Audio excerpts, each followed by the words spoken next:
Good evening and welcome to episode 12 of our Eagles Nesting series, where we all stay at home to protect the NHS and social care and save lives. I hope you've all been taking care and enjoying the nestings that we've had so far, with some amazing memories and some great games to watch, particularly that last one. Yes, the 2011 season wasn't our biggest and best in terms of silverware, but there were some incredible games and some amazing performances across that season.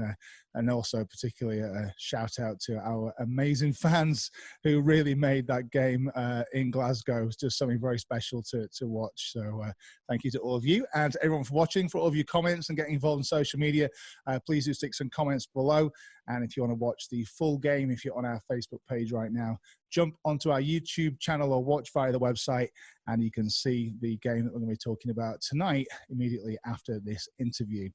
We've had some amazing stars from our history so far up to this point. Now, as we jump into the 2011-2012 BBL season, we want to welcome back one player we've already had on the Nestins, but as this is a very, very important and very special game, particularly for this player, it's going to be great to have him back tonight. We've also got another player joining us in a second as well, who for 2 seasons was absolutely incredible and a very exciting player to see on court at Sports Central. So 2012, well, in the BBL Cup final, it was the first win of the second clean sweep for our Eagles, which we did, I think it was 6 years between the two. Playing in that very first clean sweep, and also in this one too, Charles Smith joins us again tonight. Welcome back, Charles. Hey, thanks, Dan. Thanks for having me again. And I'm very pleased to welcome back another of our former Eagles that I know a lot of fans are going to remember from some amazing performances, as I said. It's great to have you here this evening. Welcome, Paul Gause. Hey, guys. How you doing, Dan? How you doing? Good to be back. Paul, it's great to see you again. But first of all, just going to jump to Charles and straight into this game tonight. We are talking about the 2012 BBL Cup final at the NIA against the Plymouth Raiders. This game, I mean, it was a Sunday, as always. It was a January, as always. But this was not a game, as always. In that opening quarter, Charles, just to take you back for a second, you notched up what is regarded the greatest individual performance of a single player in a BBL final ever, with 35 points you notched up in total personal in the first 15 minutes of action. And I'm told, all whilst missing a contact lens. It's not a statistical point, but nevertheless true, isn't it? Yeah, that is true. But I'm just lucky that I didn't, that my vision ain't as bad as some people. So I'm able to still see without my contacts in. So in this game, as I say, you put up a fantastic performance. How did you actually lose the contact lens, first and foremost? I know a lot of our fans won't be asking that question and wanting to know. Oh, no, I just got hit in the face and it just popped out. Like they're so easy to come out, just any knock, or sometimes just the wind, if you're running and just a breeze pass can shift it. But I just got hit and it came out. I mean, lucky enough, I always carry extra ones with me to every game, so I always have a replacement. But I mean, like I said, my vision ain't that bad that I still couldn't play like just with one end. So. Well, you certainly could play. I mean, an amazing score to start that game. If you can cast your mind back to it, what do you think made you just go on such a huge run in the first 15 of that game personally? I mean, I was really focused that game because that was my first, ended up being my first cup win, because I had never won the cup before. Even though I've been on clean sweep teams and stuff, but I've never played in the cup and won. So, I mean, I was just really focused. And once that first couple of shots went in, the guys just kept finding me. They kept screening for me and getting me open and getting me good looks.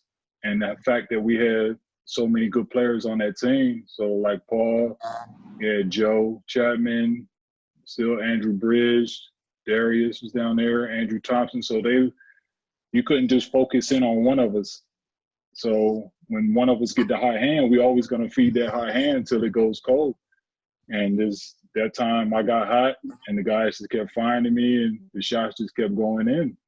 And the defense, they continue to play me one-on-one, and how I feel is they're going to struggle. Anybody's going to struggle to play me one-on-one, especially when I'm feeling that good in the game. You talk about being hot. I mean, Paul, it was awesome to have you on the Nest In tonight in this game. You finished, I think it's only 1 point away from being the second highest scorer in the game. The top scorer for Plymouth just pipped you by 1, but with a total of 24 points, you were really backing him up, and you were on fire in this game as well. I mean, when Charles had it going like that, you know, as a basketball player, you just want to try to get him the ball as much as possible. You know, 1 eye, 2 eyes, 3 eyes. I don't think it would have mattered. I mean, he could have closed his eyes at some point, probably, and made his shot. But you could see from warm-ups how focused, and I think he was feeling, you know, the energy of the crowd in the game. You know, he was dunking in warm-ups. You know, he always said he could dunk, but we ain't never seen it. So then in warm-ups, I think a few times he may have threw a couple one-handers down, you know, to let us know he was into the game. And then, you know, once somebody's in the zone like that, it makes the game easier for you because everybody's trying to figure out how to stop Charles.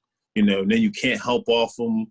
You know, it opens up driving lanes for me, and it just made the game easier. And like you said, you know, you have Darius, you have Andrew, Bridge, you have Tomo, you know, even Fabs, you know, everybody played their role on that team, you know, and I think that was the biggest thing. Everybody knew their role on the team, and we just tried to make our situation. If it's my night, you know, Fab will say, it's your night there, you know, take advantage of the mismatch. We always look for the mismatch, and most players on our team could exploit the mismatch, and that was the good thing about our team.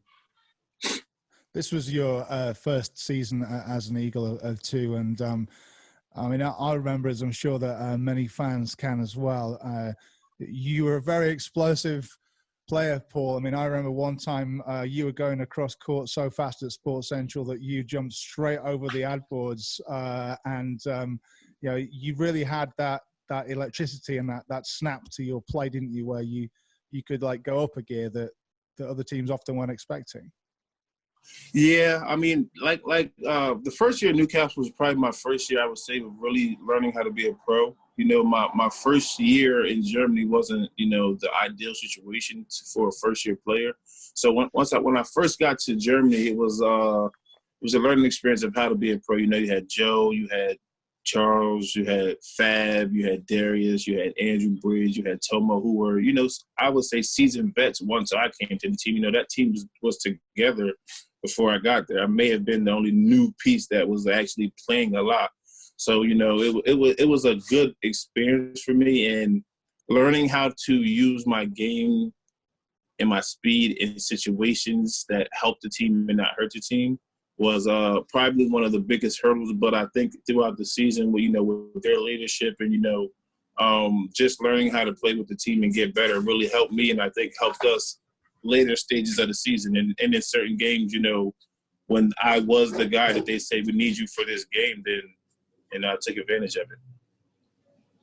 Chuck, in that season, as I say, it was the clean sweep season of 2011-2012. You mentioned before that you know, you weren't part of that cup win in that clean sweep season in 05-06.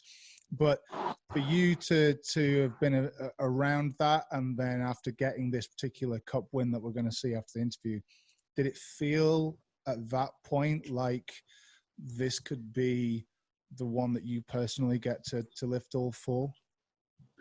I mean, if you looked at it on paper, we had the pieces to do it, but it's a long season, so we never tried to, I guess, go too far ahead and look too far ahead. We just took each one as it came. So once we got our hands on the cup, our next thing was the trophy. So we had to focus in on that to make sure we got that one. And then once we got that one, it was completing the league. And then once the league was over, you got the playoffs. So we never looked too far ahead. That's what, I guess, prepared us for each stage. And enabled us to be able to go ahead and get that clean sweep because we wasn't looking too far ahead. We wasn't putting too much pressure on ourselves. We were just taking one step at a time, and the pieces all just rolled together. And like Paul was saying earlier, we had so many people on our team that could just step up at any given time that one person didn't have to carry the load.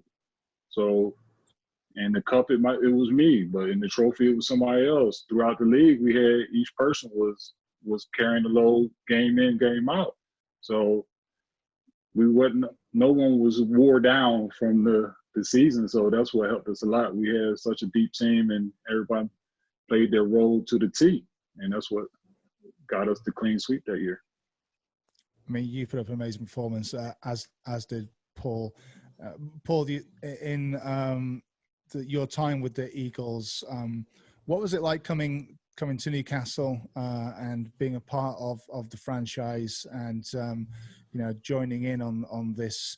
I mean, we built some momentum, say, from that 2005 season when we started, really kind of like doing something very special that came out of nowhere for a lot of people in the BBL to see us lifting these trophies. But what was it like to come and be a part of all of this on the steam train that had happened with the Eagles?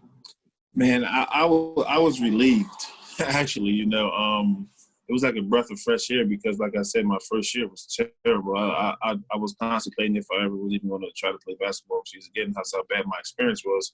So when I came to Newcastle, first of all, it was very professional. It was very professional, very upfront. And at the time, you're one of the most historic teams in the BBL, if not the most historic team in the BBL, as far as just being known and winning. So that was the second thing. I was going to go to a good team. I knew for sure I was going to a good team that was going to win. Did I think, or did I even know about a clean sweep? No. But, like Charles said, as the season went on, I just think our focus got we got a little bit more focused after each major cup or league that we won. We locked in a little bit more. We locked in the detail a little bit more. Like, there's actually a chance. We never thought about it at the beginning of the season, But as we went on, we start seeing that it's more possible, and then people just start getting, more locked in. We start getting more chemistry, and like Charles said, any given night you could have a different leading scorer. Oftentimes we have 4 or 5 people in double figures every night. That's tough to beat, and it could be Joe, it could be Tomo, it could be me, it could be Chuck, it could be Darius, it could be Bridge. You don't know. So it could be Joe, we had so many options. And then defensively, you could throw Fab, you could throw Chuck, you could throw me, Darius. It was so many people that could guard multiple positions on that team that it was just tough to game plan for us offensively and defensively. You didn't know who was going to guard who that night. And if, Joe started on them, then Fab, then me, then Chuck, it was just different bodies. And a lot of teams in the league weren't that deep on both ends of the floor like we were. So, like I said, we exploited that and we used that to our advantage throughout the whole season. You've both mentioned a lot of the rest of the guys in the team. Chuck, what do you think it was about the chemistry of this team then? The chemistry was the word that Paul just used, that really made it click. Like, where did that come from? I just think it came from winning and being on the court and wanting to win. I mean, you had some guys that have won before. You had some guys that haven't won that much before. But the ones that won, they want to keep winning. I mean, you never lose that feeling of wanting to win. So, and I think the fact that we got on and off the court prepared us well for when we were in battles. I mean, there was no one person above another one. We could say what we wanted to anyone on the court, from the coach, Fab, all the way down to the last man on the bench. I mean, each person could speak up and say what they needed to say to one another, and then they'd be like, okay, and then move on. I mean, so if someone ain't doing their job, it don't matter who on the floor, someone could say it to anybody, and then that player just steps up and keeps going. So that chemistry was built on and off the court, and the mutual respect between each player was what put us over the edge, really. Chuck, it's been great to talk to you again and hear from you again.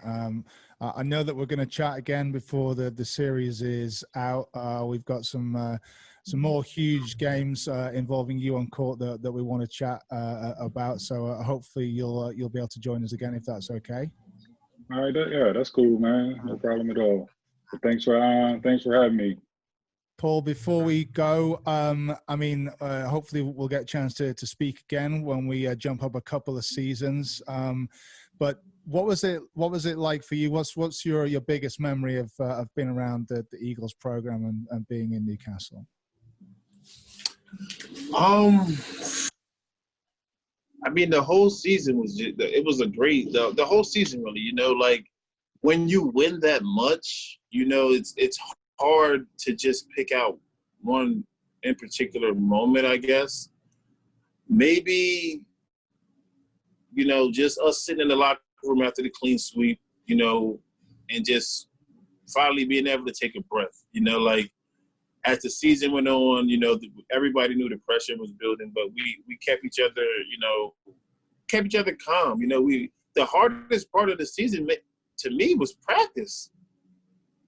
Like guarding Joe and Chuck in practice every day. We only had to play a game once, twice a week. I had to guard these guys in practice every day. So when the season started, it was like when a game, I'm like, yo, they're not better than Joe or Charles Smith. You know what I mean? So it was like whoever's in front of me can't do anything. So the biggest part was probably the last day in the locker room after the last game. That was the most satisfying moment for me. Just saying like we did it. Like they can't take that. No matter what anyone says, they can't take that from us. Right. Well, no spoilers. We've managed to get through the whole thing without revealing the actual final score in this game, but it is a great one. It's the start of a huge season for our Eagles. Charles and Paul, thank you so much for talking to us tonight on the Nest In. No problem, man. Thanks for having me. Yep, thanks for having me, guys. Appreciate it. So we go back to Sunday, the 15th of January, 2012, and to the NIA Arena in Birmingham. It's our Eagles against the Plymouth Raiders. Stay home, protect the NHS and social care, save lives, and enjoy the game. Hello and welcome to the British Basketball League Cup final here at the NIA in Birmingham. It's one of the highlights of the British Basketball League calendar, and today we've got a real north-south divide. Who will be victorious, the Newcastle Eagles or the Plymouth Raiders? Stay with us to find out exclusively on Sky Sports who will become Cup champions for 2012. Welcome to the NIA for the final of the BBL Cup competition. Today, the Newcastle Eagles will play the Plymouth Raiders, and it looks set to be a tough and thrilling game. The crowd is certainly anticipating a hard-fought contest, and today I doubt that they will disappoint. I'm glad to say that with me in the studio is Tony Garbaletto. You are the head coach of the Mersey Tigers. And last year you picked up quite a number of silverware things for your cabinet, didn't you? Well, we were, fortunate. I had a great team last year, some which are playing today, and we were able to win 3 out of 4 trophies. And unfortunately, the only trophy we didn't win last year was the game of on this day, the Cup final. So, yeah, great season, but obviously it's a different season with new teams and really exciting day. I'm really looking forward to this afternoon's game. The fans have come out in force for the Plymouth Raiders and, of course, Newcastle Eagles. Look at everybody jam-packed into the NIA. What a great venue supporting a great game. Yeah, this is, what the fans have got to remember is that this is the Cup final, the FA Cup final of British basketball.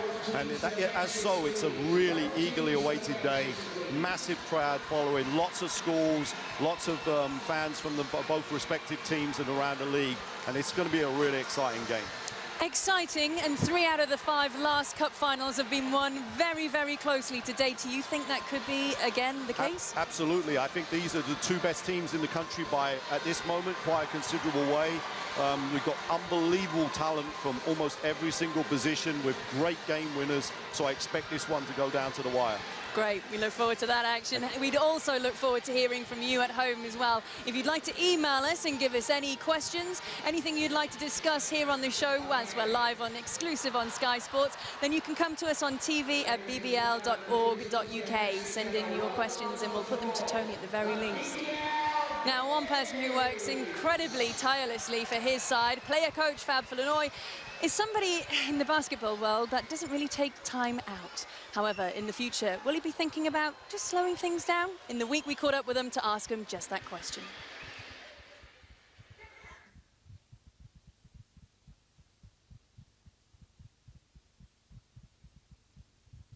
Take things easier. For him, slowing down wasn't an option. There was a battle for myself that I needed so I can perform on the level that I need to perform on.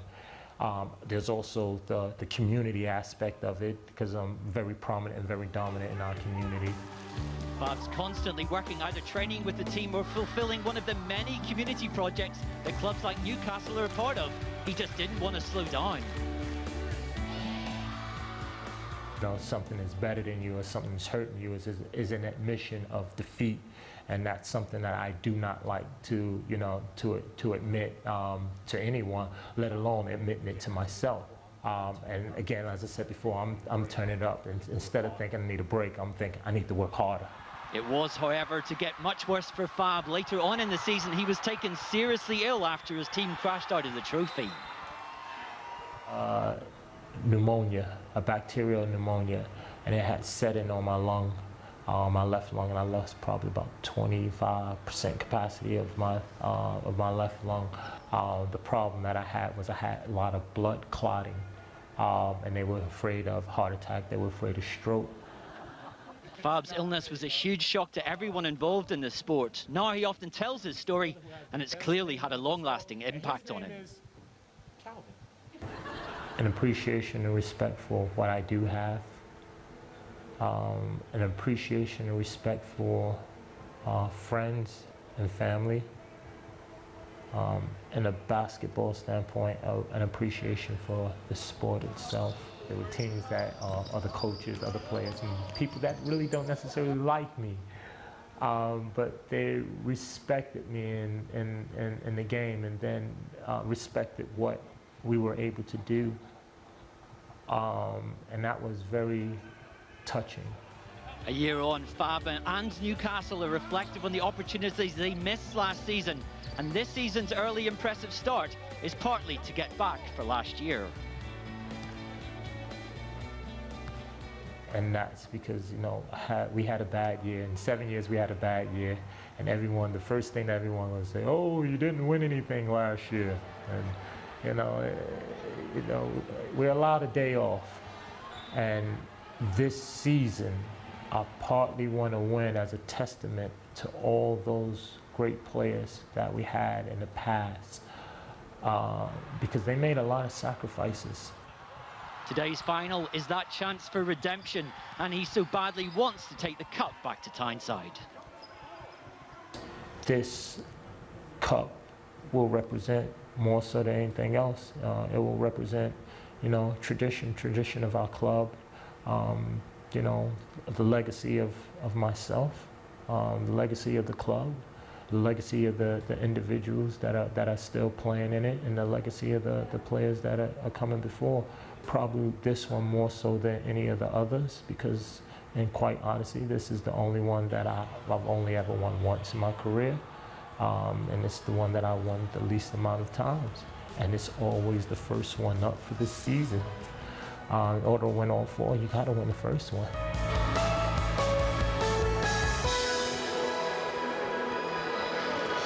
Tony, there's the man himself preparing on court. You're the guy that actually brought him to play BBL here in the UK, aren't you, for Newcastle? I was actually not the person that brought him to the UK, but I was the person that brought him to Newcastle. Works hard. He came to Birmingham first, which is here. This was his hometown. Then he went to Sheffield, and I knew he was a winner, and I was trying to establish Newcastle as a winning franchise at that time as the head coach, and I knew I needed him as a winner type of person. And the unbelievable thing thing was his only real serious injury up until last year was with me, where he missed most of the season, and we only got him back at the end and narrowly missed winning a trophy. So very fond memories of Fab. He is a unique person in British basketball and British sport, and really we should celebrate him more, because someone to do what he's achieved, both as a player and as a coach, we all have to take our hat off to him. Absolutely. Well, someone with team news courtside now is Mark Woods. Mark. Well, both these teams this season have had to battle through injuries at various points. Plymouth at full strength today, no problems for Gavin Love's men. As for Newcastle, of course, the concern they had was Joe Chapman. He has had Achilles problems this season, didn't play last weekend, but no problem today. He will start for the Eagles. Now, we've been talking to both the coaches. In a minute, we'll hear from fabulous Flournoy of Newcastle. But first up, Gavin Love of Plymouth Raiders.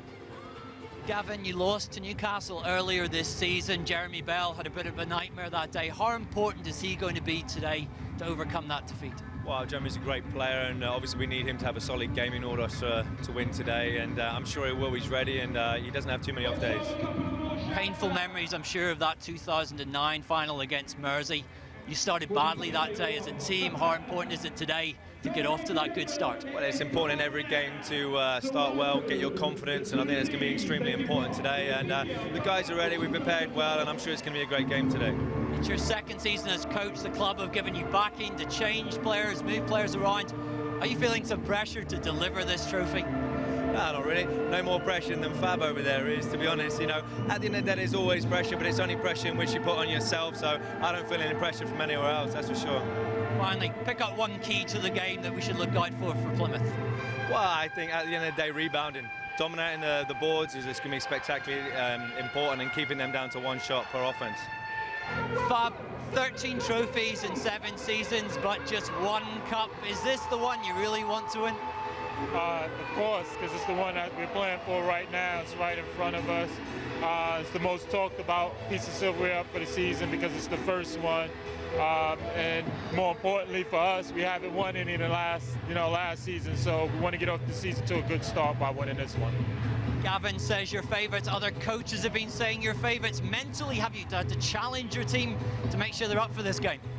We do. I think probably a little bit by more reputation that they're saying that we're favorites, not so much in terms of stature of the season, because Plymouth themselves are a really good team. I just think that people are probably saying that because they want to get the David versus Goliath thing going on, but both teams are, well, equally matched.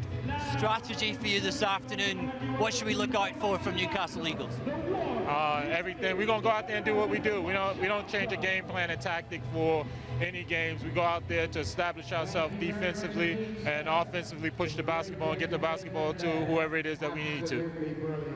Tony, you heard there from the coaches. Gavin Love, the pressure is the pressure you put on yourselves. And then Fab says he'll absorb any expectations of them being favourites going into the game today. Can you give me a prediction? Yeah, my prediction actually going into this game was Newcastle by about 4 or 5 points. It's going to be close. It's a tough one to read, this one, because, you know, both teams actually have lots of players with lots of championship and cup winning experience, including Plymouth, surprisingly. They've got James Jones, Paul Williams, and they've got Jamal Williams. All people have won trophies last year. And so I'm kind of like a little bit undecided. Gavin looks relaxed. I'm really happy for that because, you know, it is his first big final. This is a big day, and a lot of nerves can get into like that. But I'm hoping that both teams certainly start quick and we have a great game. Tony, thank you for that prediction. We'll be here for all of the action next as the Newcastle Eagles take on the Plymouth Raiders for the BBL Cup Championship. Welcome back to the BBL Cup final here at the NIA in Birmingham. Let's go over to our commentators now. We've Dan Routledge and Rob Paternostro. Thank you very much, Ingrid. This is one of my favorite days of the basketball calendar. The NIA is synonymous with great basketball days. Today promises to be another one. Leicester coach Rob Paternostro with me. Rob, give us an insight into the two coaches out there. You've got Fab Flournoy at one end, closing in on third all-time wins in the BBL, and then you've got Gavin Love in his second year, first major final. Well, when you talk about Fab Flournoy's success, and the success is on the defensive end, what they will do is they will grab you by the throat and lock you down for certain parts of the game. So make sure your half-court offense is ready to go. When you play against Gavin Love, 2 years now, he's had great rebounding teams. This year, #1 in total rebounds. So it's going to be important for Newcastle to get on the glass. Promises to be an exciting game. Let's take a look at the two team rosters for today. We're going to start with the Newcastle Eagles, and the Eagles welcome back into the lineup Joe Chapman after a couple of weeks sidelined through injury. Despite their collective vast array of medals, only Andrew Bridge, Darius Defoe and Fab Flanoy have won the cup before, all part of the Eagles' 2006 success. Andy Thompson was here with Mersey last year but won't want a repeat of that defeat.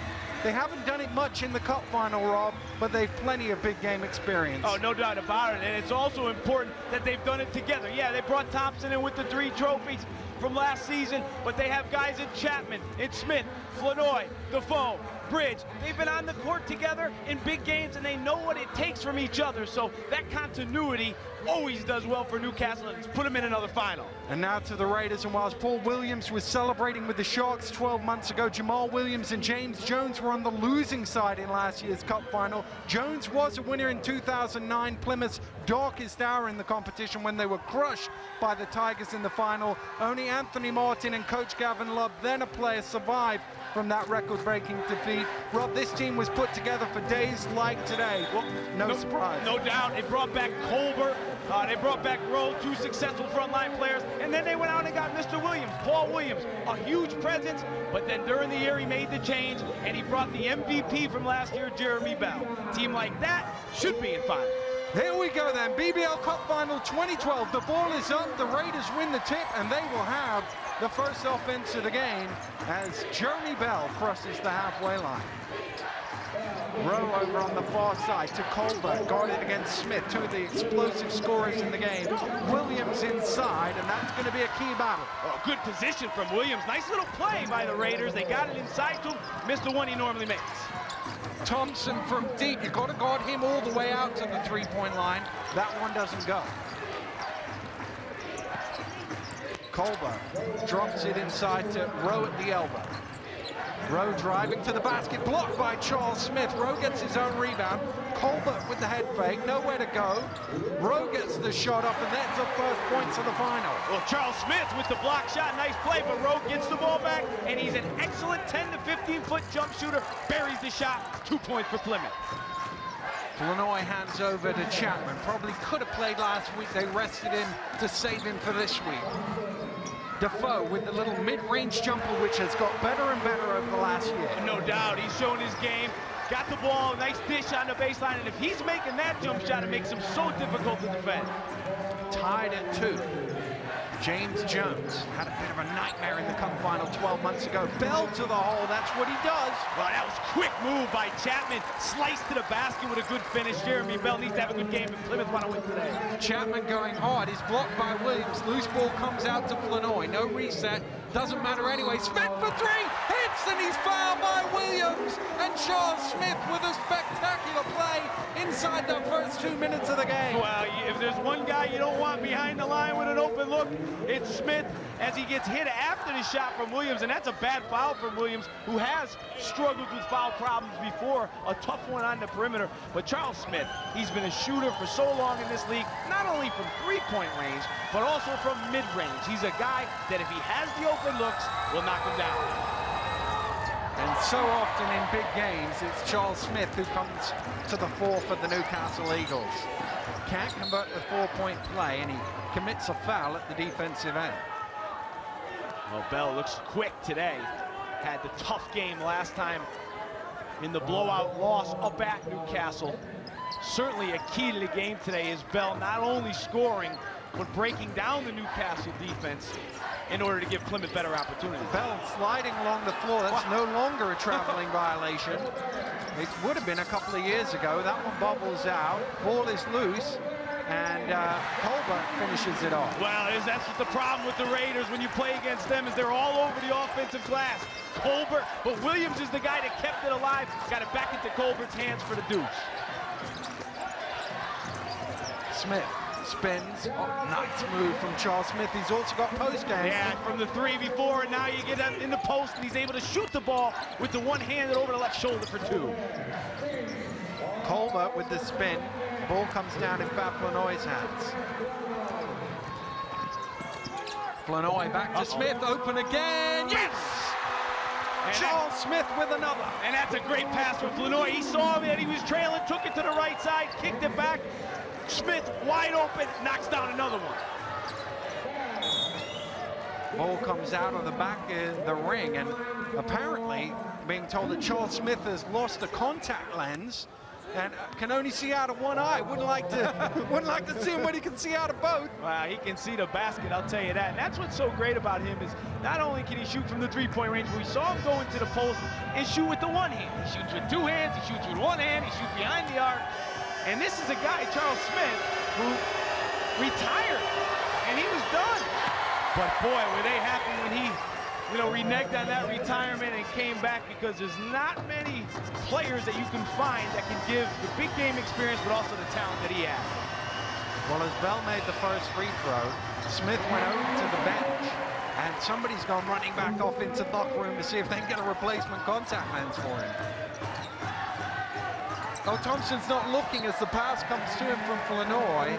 Chapman tried to save it, but it's out of bounds. Raiders ball. Well, bad turnover by Fab, but good pressure by Plymouth on Fab Flanoy. Not a natural point guard, although he's having a really good year back there. But with Gause out of the game, you think you can get up into these Newcastle guards and make a forced turnover. Bell down to Colbert. Given the baseline, drops it off to Williams. Three bodies around him, but he finds a way through. He's huge in there, but Colbert made the play with the nice bounce pass, but Williams takes up so much space in there and also has a nice touch.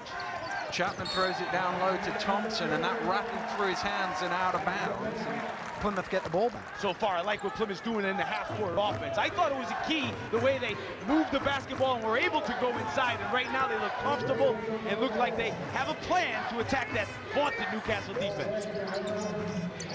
Here's Colbert, can shoot from three-point range. That one's a little short. Thompson with the rebound. And he gives them an extra dimension on the defensive boards. Chapman through the lane, loses the ball. Jones kicks it forward to Rowe.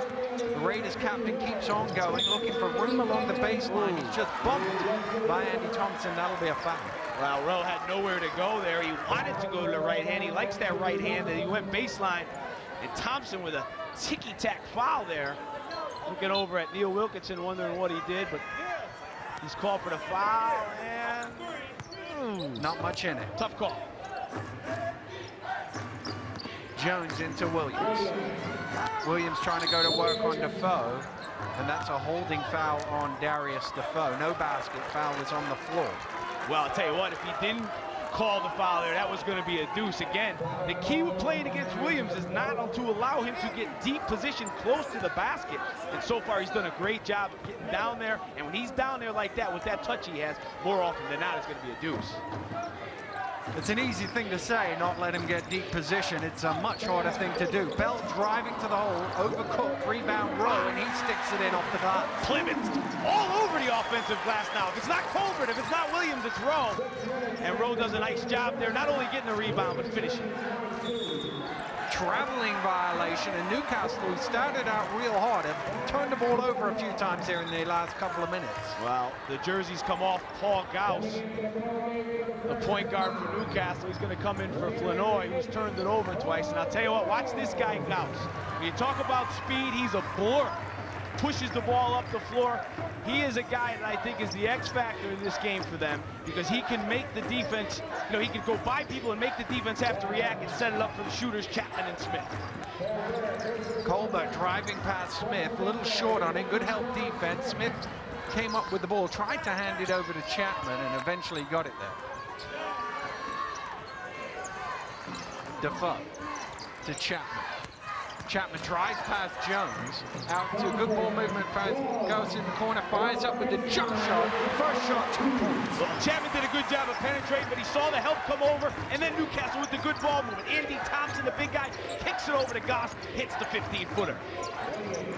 Almost the way it is, he's off and running, and he can get up too, lays it in on that occasion. Fastest guy in the BBL right now. He was a American football running back in high school, and you look at that build and you look at that strength and you see why as he goes coast to coast for the deuce.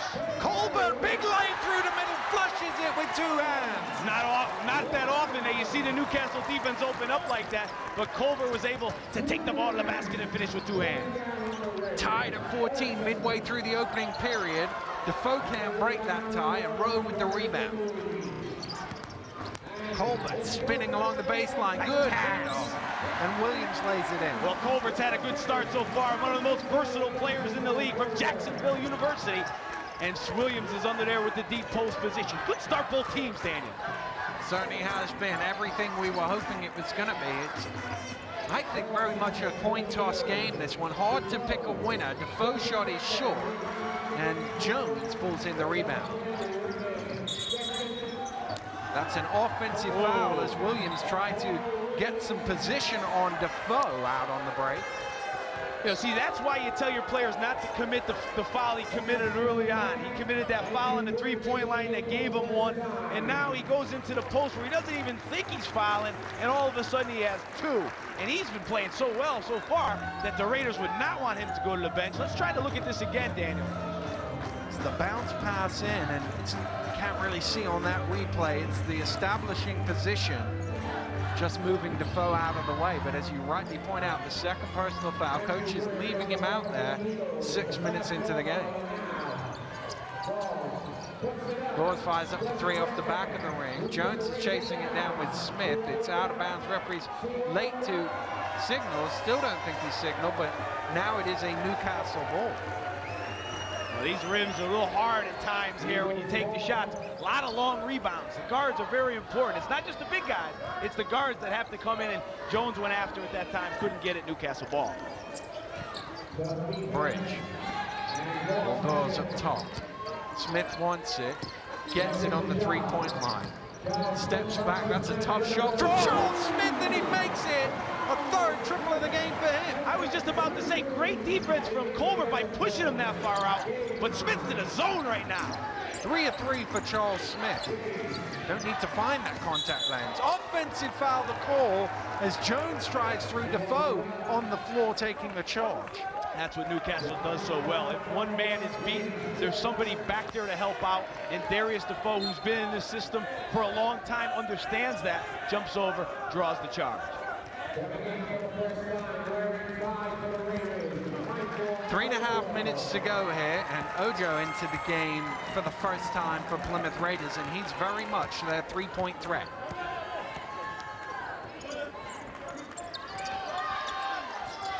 Defoe to Smith. Smith, Bell diving at him, but Charles Smith is up to 13 points already. On fire! Great pass from Defoe. Smith buries another one. 13 of his team's 19. Batted up in the air by Smith, pulled down by Rowe. Bell driving into the lane, falling away, doesn't quite drop for him. There's a foul on the play as well. Foul is going to be on Bridge, and that's his first. Jeremy Bell, most valuable player of the BBL last year. Wasn't with the Raiders when the season started. After a few weeks or so, Coach Love called the MVP and said, "Do you want to come to Plymouth?" And Bell's been great so far with the Raiders. Not quite got the offensive numbers he put up with Cheshire last year, where he led the league in scoring at about 22, 23 a game. But there's plenty of offensive options on this team. Different style of play. 18 a game for Bell. Different style of play, a little more inside out. Smith driving to the basket, off the glass. He draws the foul, and Charles Smith is perfect from the floor. 6 of 6 shooting. The only place he's missed is from the foul line. He'll go and try and redeem that now. Retire? Are you kidding me? Retire? This guy, he can do it so many ways. And, you know, you look at him and you don't think he's the most athletic type, a little up there in age, but that was an athletic play to be able to hang in the air, to change at the last minute. And I don't know what they can do right now. They might have to get that other contact out of his eye. Charles Smith then didn't convert a 4-point play. Can he convert a 3-point play here? Yes, he can. And he has 16 first quarter points. Unbelievable. He's scoring at over 2 a minute right here. On pace for about 85. Bell throws it to Jones. Would have been a great pass had Jones known it was coming. Set play there. They had a backdoor play for Jones. Jones wasn't looking. Bell threw it. Turnover out of bounds. Well, the turnover will go against Bell, but Jones just tapped his chest and said, yeah, that was my fault. Thompson gets it to Smith. Smith spins. Smith off the glass. First missed field goal of the game for Charles Smith. Rebound Bridge, though. Great hard work, and he lays it back in for 2. Flanoy as well was in there, but Bridge, that's what he does. The little things, gets on the offensive glass, moves well without the ball. Nice job. Bell pushing hard. Will that count? No. The foul was on the floor. Would have been a generous one to give that, and the foul is called on Paul Gause. Well, I watched Bell a couple times this year, and he didn't look to me like he had that burst of speed, but today he definitely has it. And he's called for the foul out front, and a guy that's comfortable with not only taking jump shots that fadeaway likes, but also putting it on the floor and getting to the basket. Well, speaking of bursts of speed, Anthony Martin has checked into the game for the first time. Should be a good foot race between him and Paul Gause. They're both lightning fast. Speaking of feet, take a look at Anthony Martin's shoes over there. Fluorescent for the big day. They could turn the lights off and we'd still see the game with those shoes. Bell makes the free throw. High scoring opening 8 minutes here at the NIN. 44 points on the board already. Here's Smith with the hard hand. Fires up off the glass, and he's right back on that one. Hey, how about a double team, Plymouth? You got to get it out of his hands, because if he gets it there, it's going in. 18 first. Oh, and the block there from Smith. Keeps it alive to Bridge. 2 blocks already from Smith. Doing it all. Great pass from Flanoy to Bridge for the lane. Nice cut from Bridge, but Flanoy makes a good pass. He's very underrated with that. Has the ability to see the floor. You see here, Smith comes over with the block and a nice save to keep the play going. Foul is called on Andy Thompson. I think that's his second. Just check with the table. There's going to be a timeout call to the Plymouth Raiders because this has drifted away from them a little bit here in the last minute or so. 28-20. That's way too many points for the Raiders to give up 28. Yeah, well, I like what they're doing offensively. They've done a good job of breaking down that defense, but Charles Smith is being too tough for them to handle. I think in the timeout now, they have to come up with some kind of strategy to get it out of his hands. You're not going to let Smith do that all day, because if you do, it's going to put a major number. Well, here is Charles Smith. I think they've got that replacement contact lens, and he's going to pop that one back in. But 18 points on the board already. He might not need it. Oh man, again, like I said, this summer it's a lot of talk about him retiring, and he's a great player, maybe one of the best shooters ever in the BBL. And it's hard to find a guy like that has this big game experience. So I know the Eagles were a little concerned, but I thought that was the signing of the summer for them when he decided to come back, because as a coach, you have to game plan against him. You have to try to get him out of his sweet spots, and right now he's getting wherever he wants to go. Well, Mark is down on the sideline. He can tell us some information about Plymouth. Mark? Listening to Gavin Love's time out there, just telling his players offensively, make sure you move around, get open for the ball, change position. And defensively, well, no surprise, Charles Smith, keep an eye out for him. He's causing us some problems out there. Just to say, an understatement right there from Gavin Love. Thanks to Mark over on the sidelines there. Charles Smith with 18 points. The Raiders have 20. The rest of the Newcastle Eagles have 10. And now Smith can see, so you're in real trouble. And this is an area where Rowe struggles along with a lot of other Raiders at the foul line. 59% shooter in league play. This is the first. And the second one ends up in the hands of Paul Gause. It's almost turned over. Flanoy, he's hurt himself there as Bell tried to challenge. Let's have another look. Flanoy going after it. Bell just reached in, and don't know if he just twisted his finger or something. He's still clutching it a bit there, Fab Flanoy. Colbert, did he travel with it? Yes, he did. Didn't get the ball down in time. Important here for Plymouth to end the quarter strong, 8-point game. And what Newcastle likes to do, especially in the second half, is they like to, lock you up defensively, so you don't want to go into the halftime with a big deficit, because if that's the case, it could be in trouble. Defoe drives in and stuffs it down, and Newcastle have 30 on the board inside the first quarter. Well, we talked about the help defense from Newcastle. No help here as Defoe flies away with the two-handed jam. Bell round the screen, flips one up, a bit hopeful, rebounded by Rowe, blocked by Flanoy. Colbert now drives in, tosses one up, that's long, tip loose, Smith comes down with it. Newcastle can push through Gause. Slows it down, now goes again out to Smith again from behind the... Oh my goodness, he's unconscious! 21 first quarter points. Wow! I mean, he's just stroking it from everywhere. Great play from Gause to kick it out. But Smith will not be denied right now. Charles Smith is outscoring Plymouth on his own here in the opening period. There he is with a rebound, and Newcastle can have the final shot of this quarter.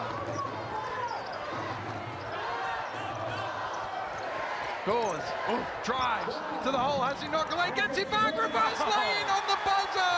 That will count. It looked like he lost it, but he stayed with the play and laid it in. Oh, he's too fast for himself sometimes as he went to the basket, but smart play from him, stayed with it, finished an incredible quarter for the Newcastle Eagles. Well, it's been a tremendous first period of basketball here at the National Indoor Arena. Charles Smith stealing the headlines, 21 first quarter points. We'll be right back after this break. Back to the NIA in Birmingham, where we have seen a spectacular first quarter by Charles Smith. Last year on this Cup final day, we saw an epic performance from Steve D'Agostino set a record, 35 points, 8 three-pointers. Charles Smith in the opening 10 minutes has 21 points and is 4 of 4 from behind the arc. Incredible start. And 4 threes, some of them in transition. Those are the ones that are difficult to defend. But I like what he's done out of the post. He's been able to go where he wants to go in the post. He has 8 field goals altogether. But right now, I think if you're Plymouth, you have to do everything in your power to not allow him to beat you. I mean, putting that number up in the first quarter, 21 points, you have to get the guys together and say, hey guys, let somebody else beat us right now. Well, as you can see there, they were just fixing a little issue with the basket. I think it had just shifted off its mooring slightly. They managed to get that done.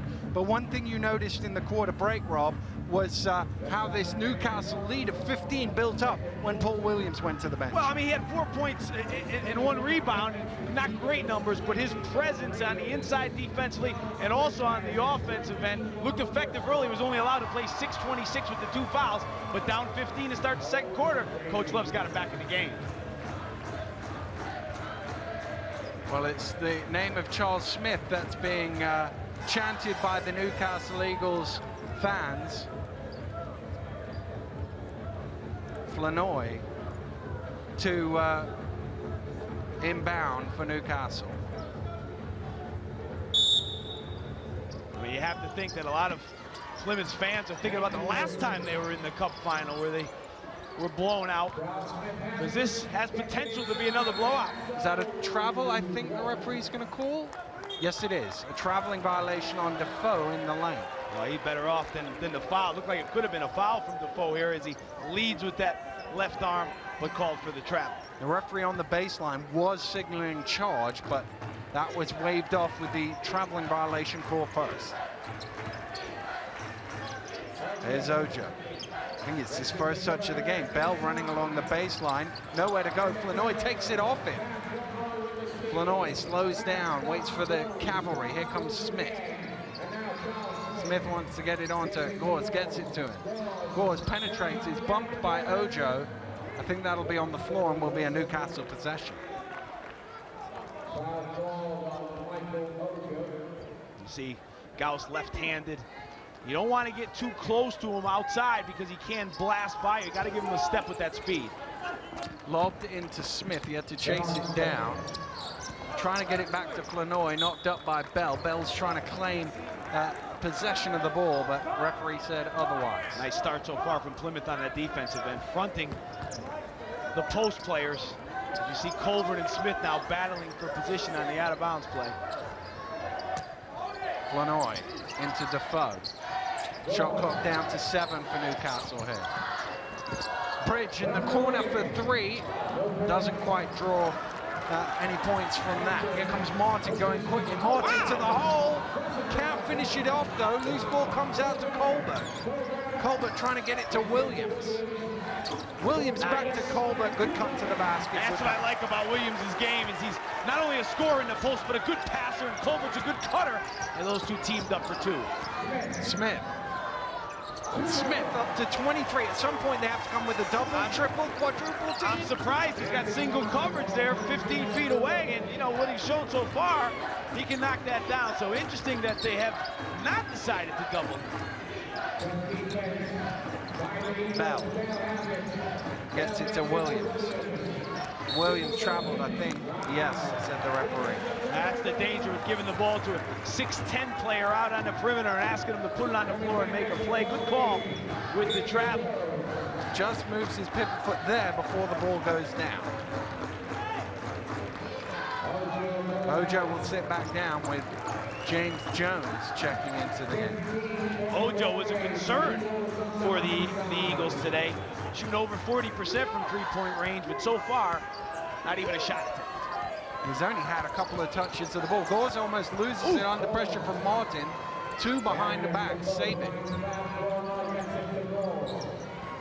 Defoe to Smith, cutting to the basket. Oh, it goes again for Charles Smith, and it's the foul on Williams, because if it is, it's his 3rd.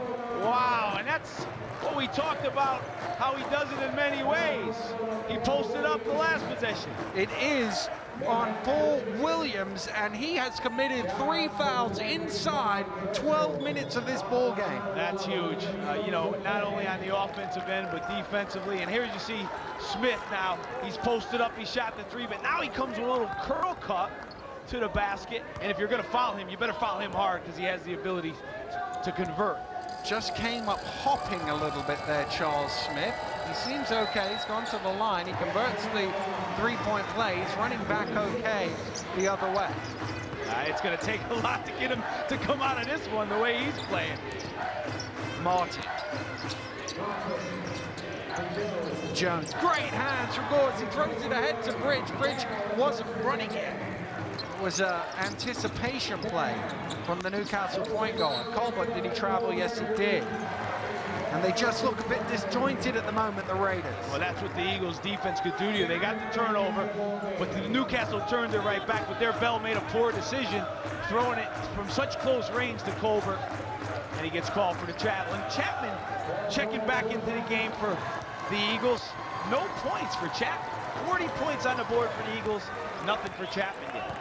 Well, in fairness to him, there's only been 14 points scored by his team that haven't gone through the hands of Charles Smith. Here is Chapman trying to get his first points. He can't quite do it. Bell is first to the rebound. Martin out on the break, gets it to Rowe, and the Raiders get a second score of this quarter. Martin's great at that, and leaking out on the break and finding Rowe there.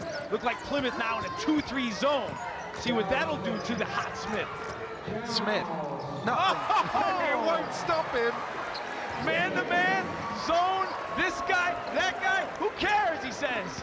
Charles Smith with a performance for the ages right now. Well, the scoring record was set by D'Agostino 12 months ago at 35. Charles Smith could have that beat by half-time here in this cup final.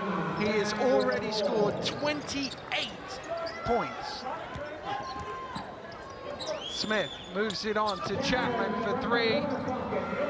Rebound Defoe, good work on the offensive, forced it into Flanoy, and Flanoy wisely pulls it out and resets. Whoa. Chapman driving to the hole, off the glass. He's making people fall down. Nice drive to the hoop and finish from Chapman for his first 2. Bridge called for the foul on the defensive end. What's dangerous right now for Plymouth is, yeah, they look up on the board, they're down 20. You want to try to get it back fast. But what they can't do is go out of control. Here, I thought Bell was a little fortunate that he got the foul call, but you don't want to rush and take quick shots now. You still want to run your offense and get good looks. So Bell will go to the line for 2 free throws. Newcastle not over the limit, so they would have given him 2 points had that shot gone in.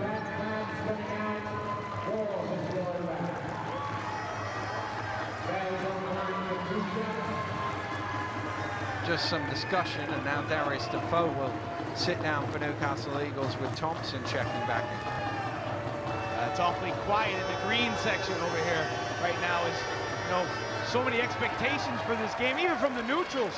And right now, it's a 19-point game with 6:33 left in the second quarter. Well, the nightmares of 3 years ago start to resurface when you find yourself as many as 20 down as Plymouth have. And those fans will remember that humbling at the hands of the Tigers in 2009. Thompson fires up for 3 short. Rebound Rupp. 1-2-1-1 press from Plymouth. Good pass. And Colbert jams it in. Timeout been called in the ball game with 6:16 on the clock. The Newcastle Eagles leading 44-28 after this slam dunk by Lehrman Colbert. Trims it back to only 16. Over on the sideline, Mark's got the GB captain, former Newcastle, now with Leicester, Drew Sullivan.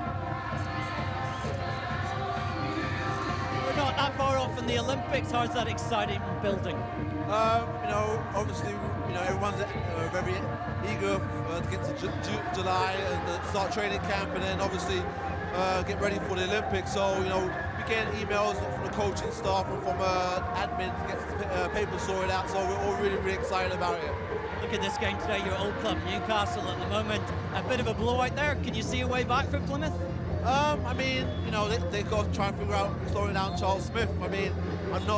No surprise that he's playing so well. Charles lives for these kind of games, and the fact right now he's got as many points as Plymouth does with 6 minutes left in the second quarter. So, they have to knuckle down, start playing some defense, but most importantly, try and stop Charles. Thanks, Drew. Back to you, Dan. Thank you very much, Mark. Much decorated BBL player Drew Sullivan won many medals with Newcastle and also with the Tigers, and Rob Paternoster will be hoping he might win another one this season, maybe, with the Leicester Riders. He's been great for us so far, both offensively and defensively, and that veteran presence, and a guy that you can put on the best player, whether it be a guard or a big man, and he could make the defensive stops that you need. Well, speaking of defensive stops, some up-court pressure from Plymouth as they try and get some. They need some. And that's why the Eagles called the timeout, to figure out a way to break this pressure. So far, it's caused them some problems.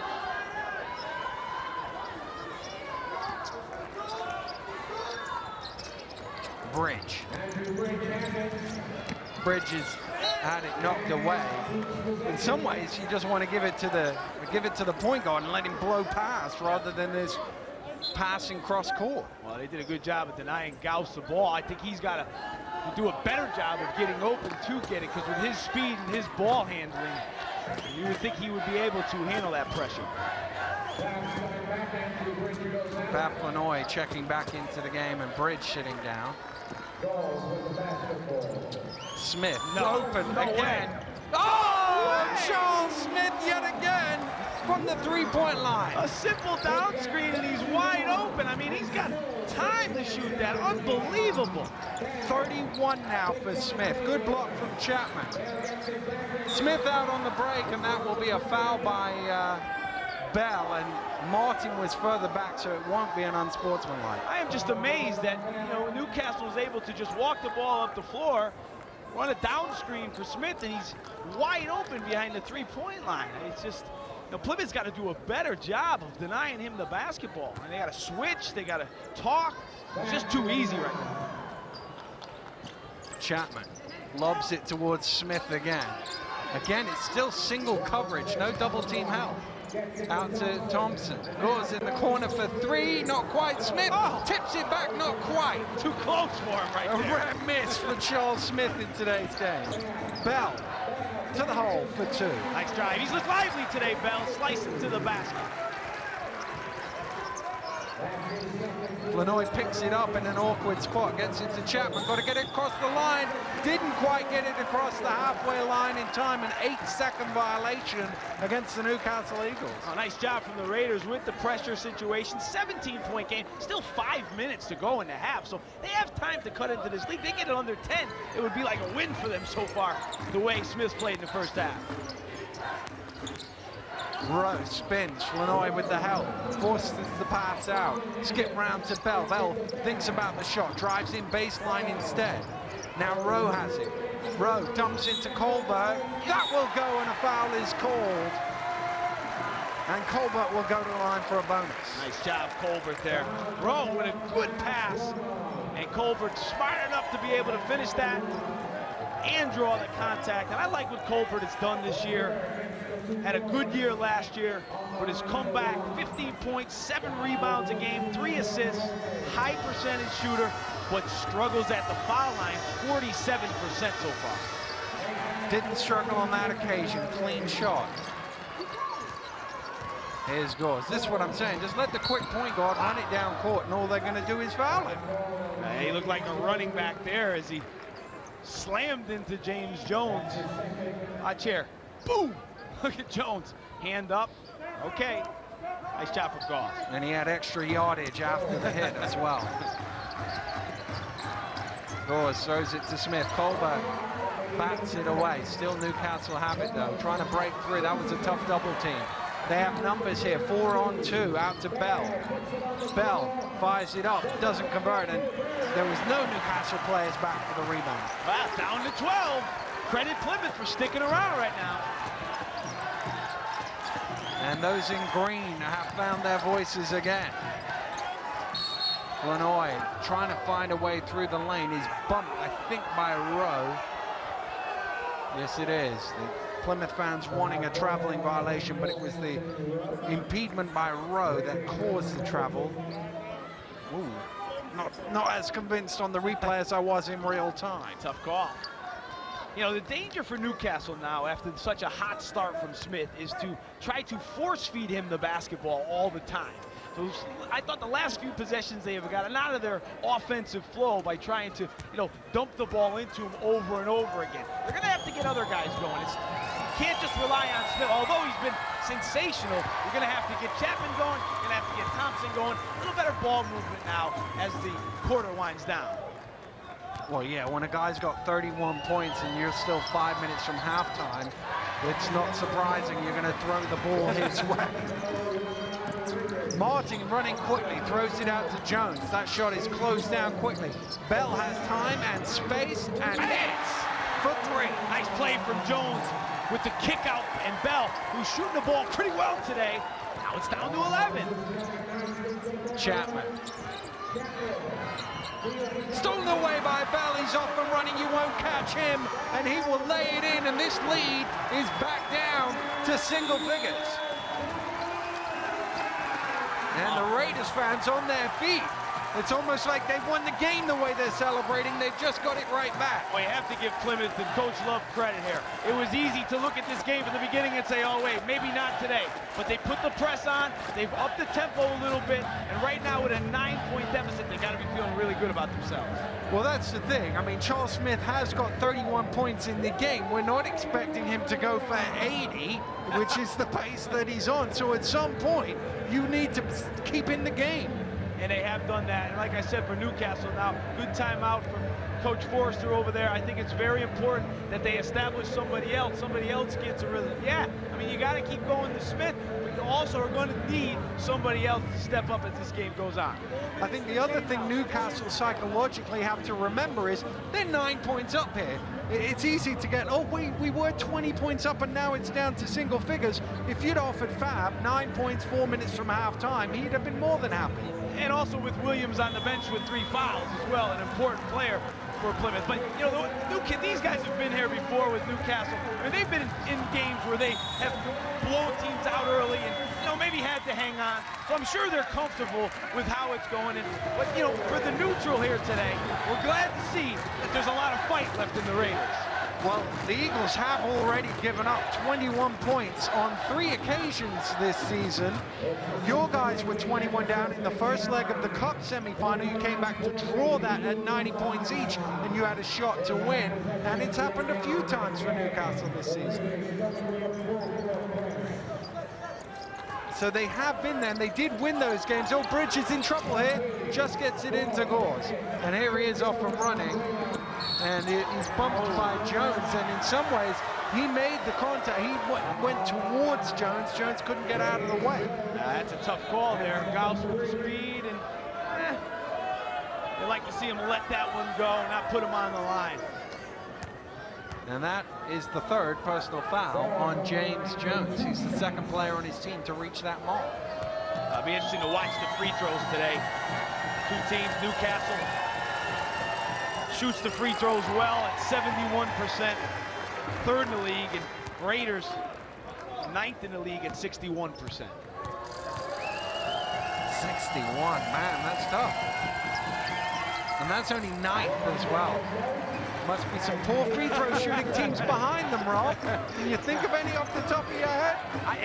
The stats that I had ended at 9. Jones wouldn't mention Leicester's shooting percentage. Colbert drives in. Great rebound in there from Flanoy. It was a real battle up there with him and Rowe. Oh, Fab, not a tall guy, a strong guy, but been a great rebounder in his career. About 6'3", 6'3 and a half. And this year again, 7 rebounds a game, and that was a rebound he got out of his area. He wasn't in the area, came flying in. And Fab will now go to the line where he struggles at 61%. Well, when Fab joined the BBL here in Birmingham many moons ago, he was a rebounding 4 guy, played some defense, finished at the hole, and really it's later in his career he's suddenly become a point guard. Well, he's a guy that, you know, he's a player that doesn't have a position. He can play anywhere the team needs him, and as a coach, you love to have him. Wow! And when he is the coach, it makes it even better. Lanoy with another rebound, gets it back to Gause. He's just too quick there. Out to Smith again. Uh-oh, not quite. And he's missed a couple now, Charles Smith. Get him out of the game. Stolen away, not quite. Jones comes up with it for the Raiders.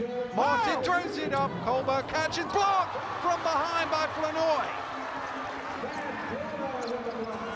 And that's going to be foul number 4 on James Jones, and he looks to the skies and knows the substitution is coming. You got to be a little disappointed if you're the Raiders. They had a lob play, but Fab came over and blocked it from behind. And that's a tough call. 50-50 ball in the air. Jones hustling after it. Good job by Bridge. As soon as he felt the contact, he went to the ground in order to draw the foul. Well, James Jones, you could see from the look on his face, he knew that was going to be called against him, and in some ways that compounds the previous one where he didn't feel he should have got the foul. Now he's going to the bench on 4, and you know, his participation in the rest of this game is going to be limited. Yeah, and you know, the problem for Plymouth right now, last 3 possessions, they've fouled the Eagles 25, 30 feet from the basket. And, you know, you can't give away free points like that. You're struggling to stop them defensively, and you give them free points like that. And so far, you know, the Eagles have taken advantage of that. Well, that was the thing. They got it back down to 9, and Newcastle have got the last 4 points of the game, and they've got a chance now, I think, to go to the line and add another 2. 3 minutes to go here in the half. The Raiders would like to come out of this half with some momentum, maybe get that lead under 10, go in there in the second half, go in there at halftime, come out for the second half and regroup. But the Eagles right now living on the line. Well, both teams making their way back out onto court. Andrew Bridge walks to the foul line, looking to make it a 15-point Newcastle lead. Bridge, excellent free throw shooter throughout his career. This year at 75%.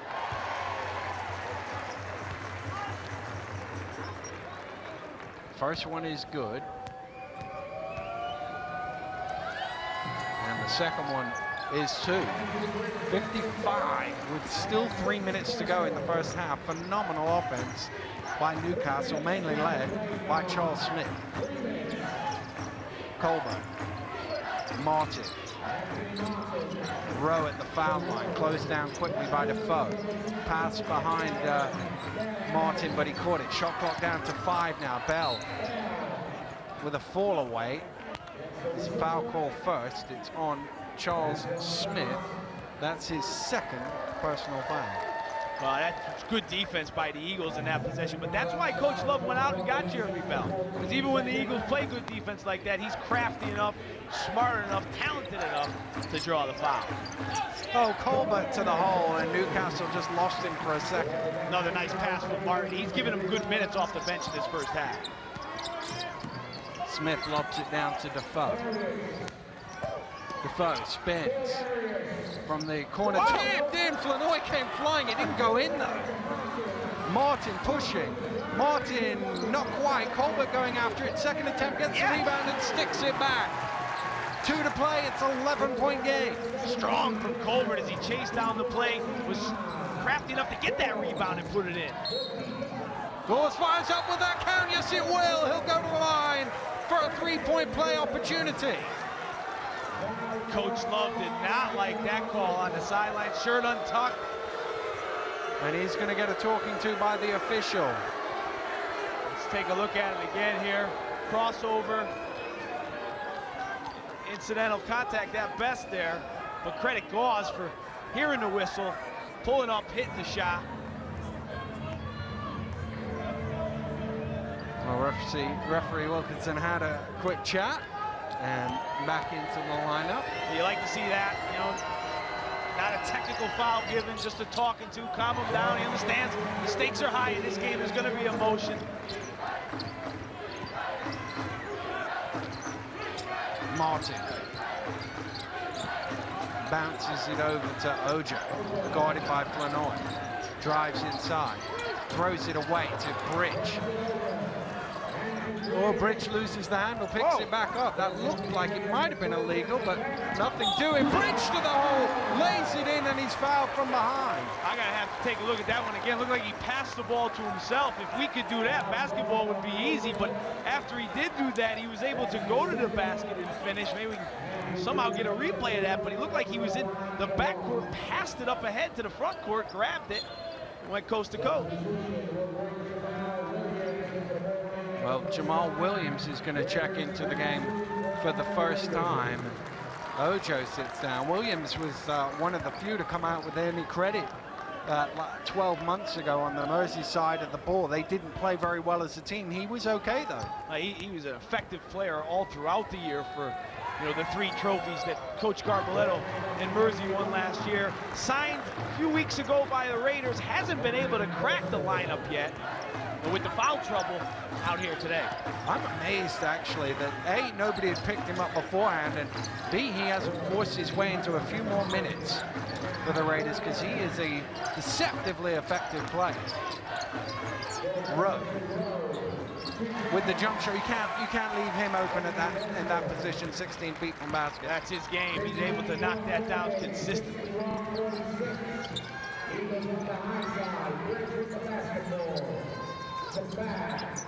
Flanoy. Bridge fires up for 3. I think he thought the shot clock was a bit lower than it was there, Bridge, but Defoe rebounded, and Newcastle come up with another 2. But the offensive rebound by Defoe was key, but I like what the minutes Gause has given so far. He's been able to break down the pressure, but also has found a way to score in the paint. Rowe to the hole, can't convert. Newcastle already past the 60-point mark. We're not even at halftime. It's amazing. Williams for 3, that's off left. Flanoy again with the rebound.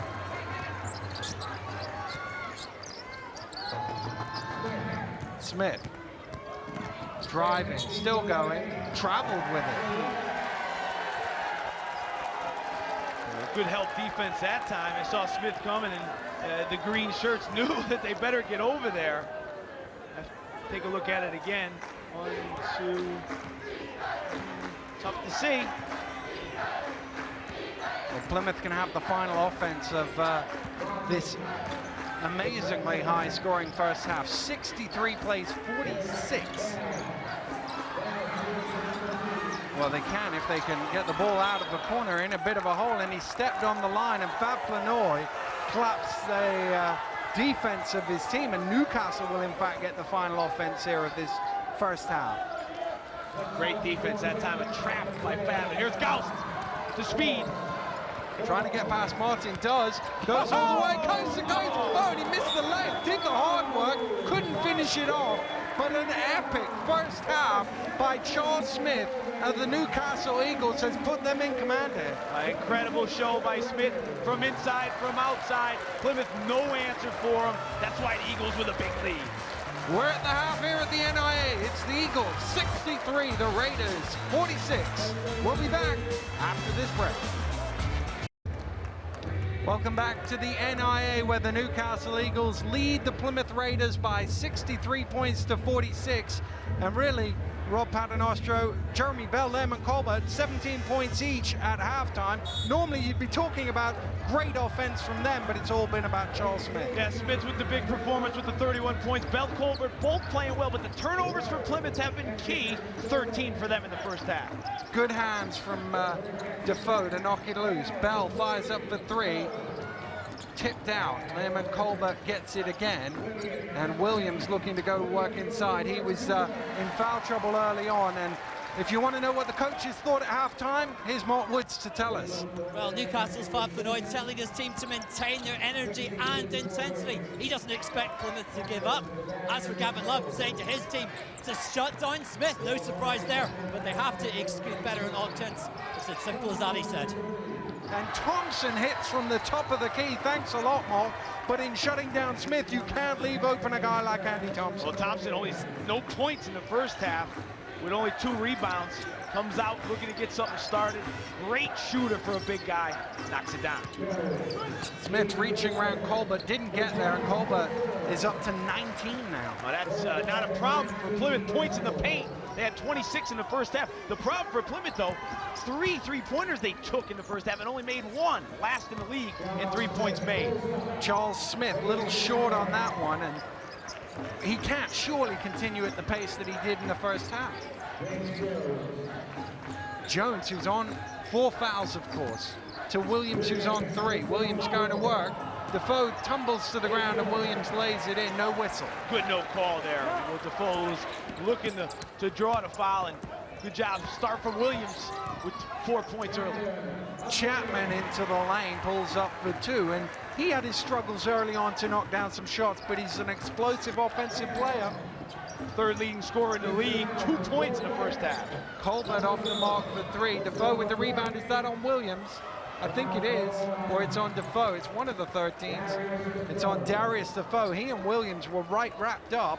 It was hard to judge which was the offender. There's a kick out to Colbert, and those 2 banging inside. It's tough to decide which one was holding, but there was some holding. I think Defoe had got him first, but then when Defoe comes down with the ball, you assume the foul's going the other way. And Defoe is going to be called for use of the forearm there. It's tough in that low post. When you're up against the big guy, you need to find some way of stopping him. It's important if you allow him to catch the ball. You want him to catch the ball outside of the paint. But like you said earlier, easier said than done with Williams. He has to be one of the strongest guys in the league. Bell with the pull-up shot doesn't go. Rowe with the offensive rebound. Defoe in there. Now Defoe, after those 2 fouls, is up to 3. Nice job by Rowe there on the offensive glass. First half, they had 6 offensive rebounds. They've come out early. Well, I think Smith's lost his contact lens again. He's just found that one on the floor. That might be the one from the first half. I'd be a little worried if I was Plymouth if he lost the contact again. 31 in the first half. A lot of it with 1 contact in. It's just as we check Rowe coming back, there was something here. Just got caught, and He's going to go to the bench for a second to sort that out, and Gause is going to check back into the game. Newcastle leading here by 14, 2 minutes into the second half. Well, you know, when you have a big deficit like this, teams that make threes can get back in games. And as I referenced earlier, Plymouth, not a team that shoots a lot of threes, so not a team that makes a lot of threes. Last in the league at 4 makes per game. But we have to think that in order to get back, they're going to have to knock some down beyond the arc. And they do have people who are capable. I mean, you think of a guy like Jones, as Chapman fires up from deep. Oh, long three for Joe Chapman. Speaking of capable, I watched him warm up before the game, and sweet stroke from Chapman, 4 or 5 feet behind the line, knocks it down. Jones driving along the baseline, bounces it off to Williams, wow, and he lays it in for 2. That's why it's a nightmare to play against the Raiders, because they're so effective in that painted area. Good start in this half from Williams. Nice pass from Jones. I was talking to Joe Chapman last week, chomping at the bit to get back into the action. Here he is, finding some space, but he's called for a traveling violation on the step back. Have to take a look at that one again. I thought it was a good call from here. It looked like he did travel, but that's a move he likes to make. He likes to get you out in the middle of the floor, go between the legs and take the step back. As you see here, tries to shake him a little bit, step back. Looks like he shuffled the feet. Good call. Rowe at the elbow, driving through the lane. Dumps it off to Williams. I don't think Williams was expecting it, and it went straight out of bounds. Yeah, that's a tough pass to make. Close range, Rowe driving to the basket, but good job help defending by the Eagles to cause the turnover. Well, Charles Smith had apparently gone to the bench to ask for a substitution, then said no and went and sat back down, but they're going to make him come in the game. I don't think I've seen that before, where they force you into a substitution. Get in there. I'm sure Gavin Love will be saying, no, leave him on the bench for a bit longer. Man, I liked what Gause gave him in the first half. 13 points in 14 minutes off the bench. Thompson to Chapman, backing down, kicks out to Smith for 3, airballs it. Couldn't miss in the first half, that one a long way short. Good tip from Thompson, skipped back by Gause, Smith tips it in for 2. Well, he threw up the air ball, but credit him for getting back into play. Offensive rebound. Stolen away by Chapman. Chapman gets it to Thompson, good pass, back to Chapman, and he's fouled by Ojo. Chapman goes to the ground hard, caught him on the finger, I think. He'll be okay, and he'll go to the line for 2. I thought Thompson ahead of the pack like that should have went up for the jam. I thought he was ahead. Bell driving in, had 5 turnovers in the first half, another turnover. And there's Thompson. Hey, Thompson, throw it down. But unselfishly gives it to Chapman, and Ojo commits the hard foul on Chapman. Well, I guess he thought, you stole the ball, you might as well get the points, reward at the other end. Friendly guy, yeah. Thompson. And Chapman, great shooter from beyond the arc. Has the ability to make fadeaways from deep, but struggles on the foul line.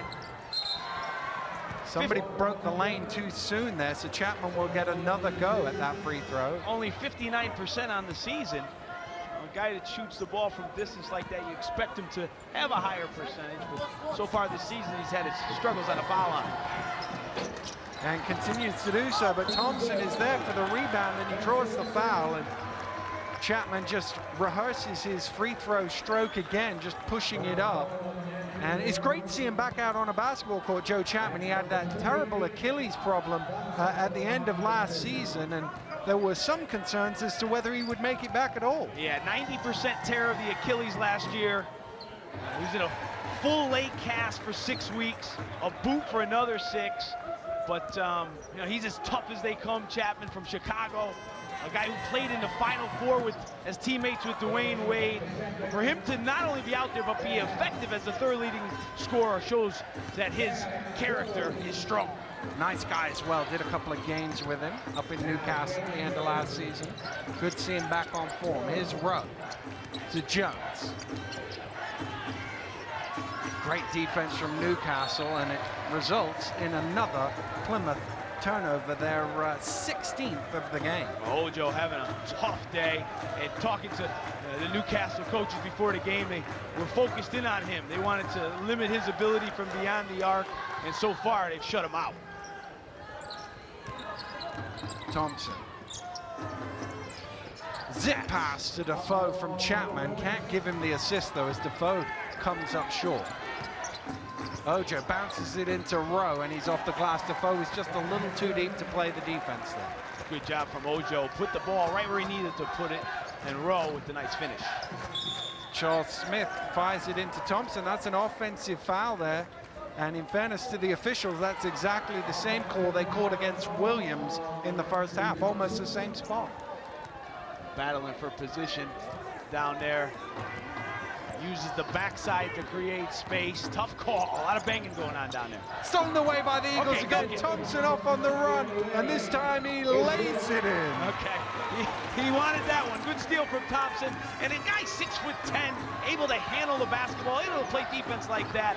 A tough matchup, night in, night out. And he shoots the ball incredibly well as well. Good rebound from Williams. Knocked away though by Gause. Here come Newcastle again on the break.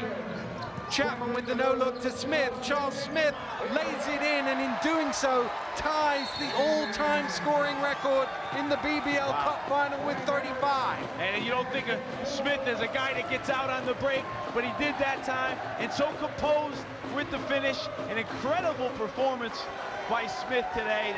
The fans at halftime, the Newcastle fans, who are some of the best in the league, were giving the Charlie Smith, a guy that they have loved to watch year in and year out. Certainly has, and he's putting on a show reminiscent of the trophy final, what was it, 4 or 5 years ago, where he blew up for 30-odd points. Just a monster performance for Newcastle.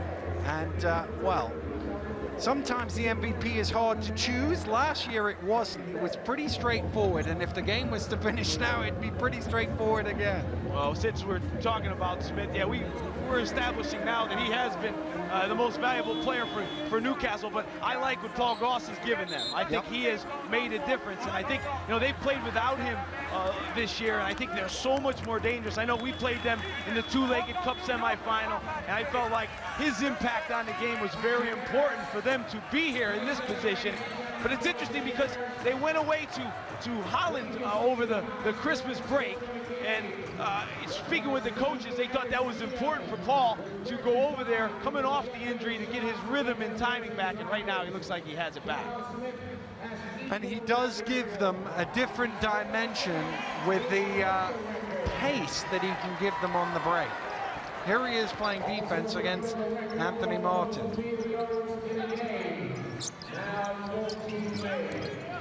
Colbert out to Rowe, fires up. Oh, wow. Good shot from Rowe. I thought Defoe played really good defense there with the challenge, but Rowe shoots it way in the air, nothing but net.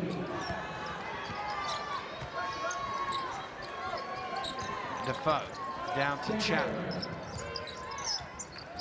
Chapman backing down Bell, still going. He's a tough cover in that low post, Chapman, because he's so strong. And Defoe going for the rebound. Is it on Williams? It is on Williams. Foul number 4 on Paul Williams. He can't believe it. Well, Defoe came flying in for the offensive rebound. Looked like Williams just jumped up. It was a 50-50 ball. Newcastle running their offense through Chapman right now, and you see Defoe fly in. Yeah, another tough call for Williams. Well, there's an arm across there, but as you say, it was because Defoe came running in. Technical foul is called. Is it on Williams or is it on Rowe? It's on Williams. He's done. He's just fouled himself out on a technical. He wouldn't give up, complaining to the official about it, and he's going to get himself another technical if he doesn't walk off soon. Paul Williams has fouled out of the game on a technical foul, and he's still got plenty to say for the officials. Well, here he is. You can see he just kept going, saying he was arguing against the call. And the thing is, if you don't stop after a while, they're just going to tee you up. Yeah, you know, he was right in front of us here, and I thought the referee gave him a little leeway. He allowed him to talk a little bit, and he seemed to keep going. Certainly a frustrating day here, down 19, and playing well, actually, but not able to get into the game because of the foul trouble. But that is a huge loss for the Raiders. Charles Smith becomes the record scorer in BBL Cup final history, up to 37, surpassing Steve D'Agostino, who had 35 12 months ago. He still has loads of time remaining in this game. Be interesting to see if he can put a 40 plus or 50 plus on the board. Doesn't happen often. I remember John Amici in a trophy final going for 41, I think it was, for Sheffield, about 2000 or something, 2001, somewhere like that. Bridge inside, dumps it off. Ooh! That trophy final, the Terrell Myers game, for that three-pointer at the end. As Chapman on the ground again, he's helped back to his feet. He'll go to the line for 2 after the foul is called on Bell. Right off the inbounds here, and you know the defense struggling right now for the Raiders as Rowe blocks the shot but comes all over Chapman's back to put him to the line for 2. Well, the other record in Charles Smith's sight is the three-point record, which again was set by D'Agostino 12 months ago. He went for 8 three-pointers, 8 of 10. Smith is currently 5 of 7 from behind the arc. Chapman looks like the practice strokes he took after the trouble on the foul line last time worked out. That stroke looks pretty good. Martin drives through, blocked by Thompson. Foul is called. It's on Gause, who got him first. The block was clean. You're better off with Anthony Martin by giving him a step. If you're going to be up on him like that, Gause should know, because he's the same kind of player. He's going to get by you. Martin is so good at penetrating and has the ability to finish for a little guy. Bronx, New York, Anthony Martin, and he plays like a lot of guards from New York City. They have that game where they take the ball to the basket. They play on the rims with no nets over there, tough to shoot at, so they all learn how to go to the basket and finish, and Martin is one of those guys. He doesn't look to shoot very much at all. He only averages about 4 shots a game, and a foul is called on the wrap-up, and the Raiders fans, well, and their coach, not very impressed right now. They feel everything's going against them. That looks like a foul, though. He's through the arm. Yeah, well, I mean, you know, foul or no foul, if you're Martin there, you have him in the position you want to get him in. You want to get him to half court. You want to have that trap come over, and that's a bad job by him even, you know, giving the referee an opportunity to call that foul. He should have just stood there, kept the trap, and possibly get a turnover. Well, Chapman got a friendly bounce off the front of that ring.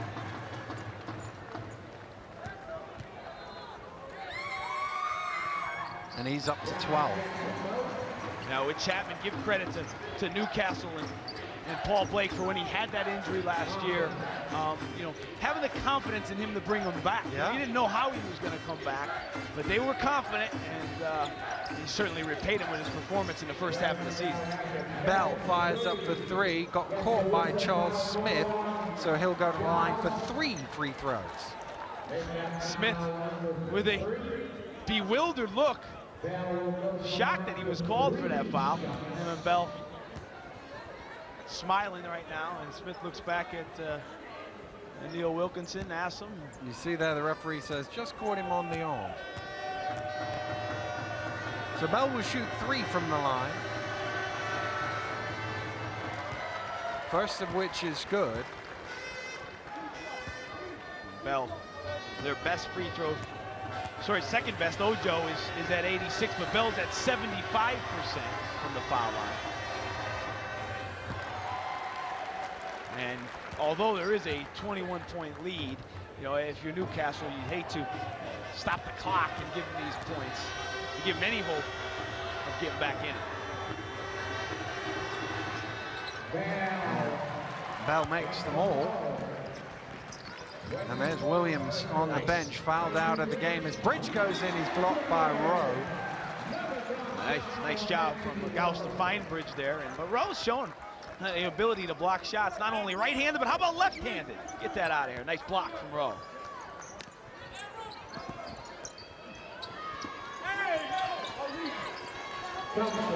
Thompson gets it back to Gause. Chapman. Way out, miles behind the order. Oh, what a shot from Chapman! Oh, that was from Chicago. A Chicago native as he knocks it down. He was certainly halfway down Broad Street on that one. Underneath is Ojo.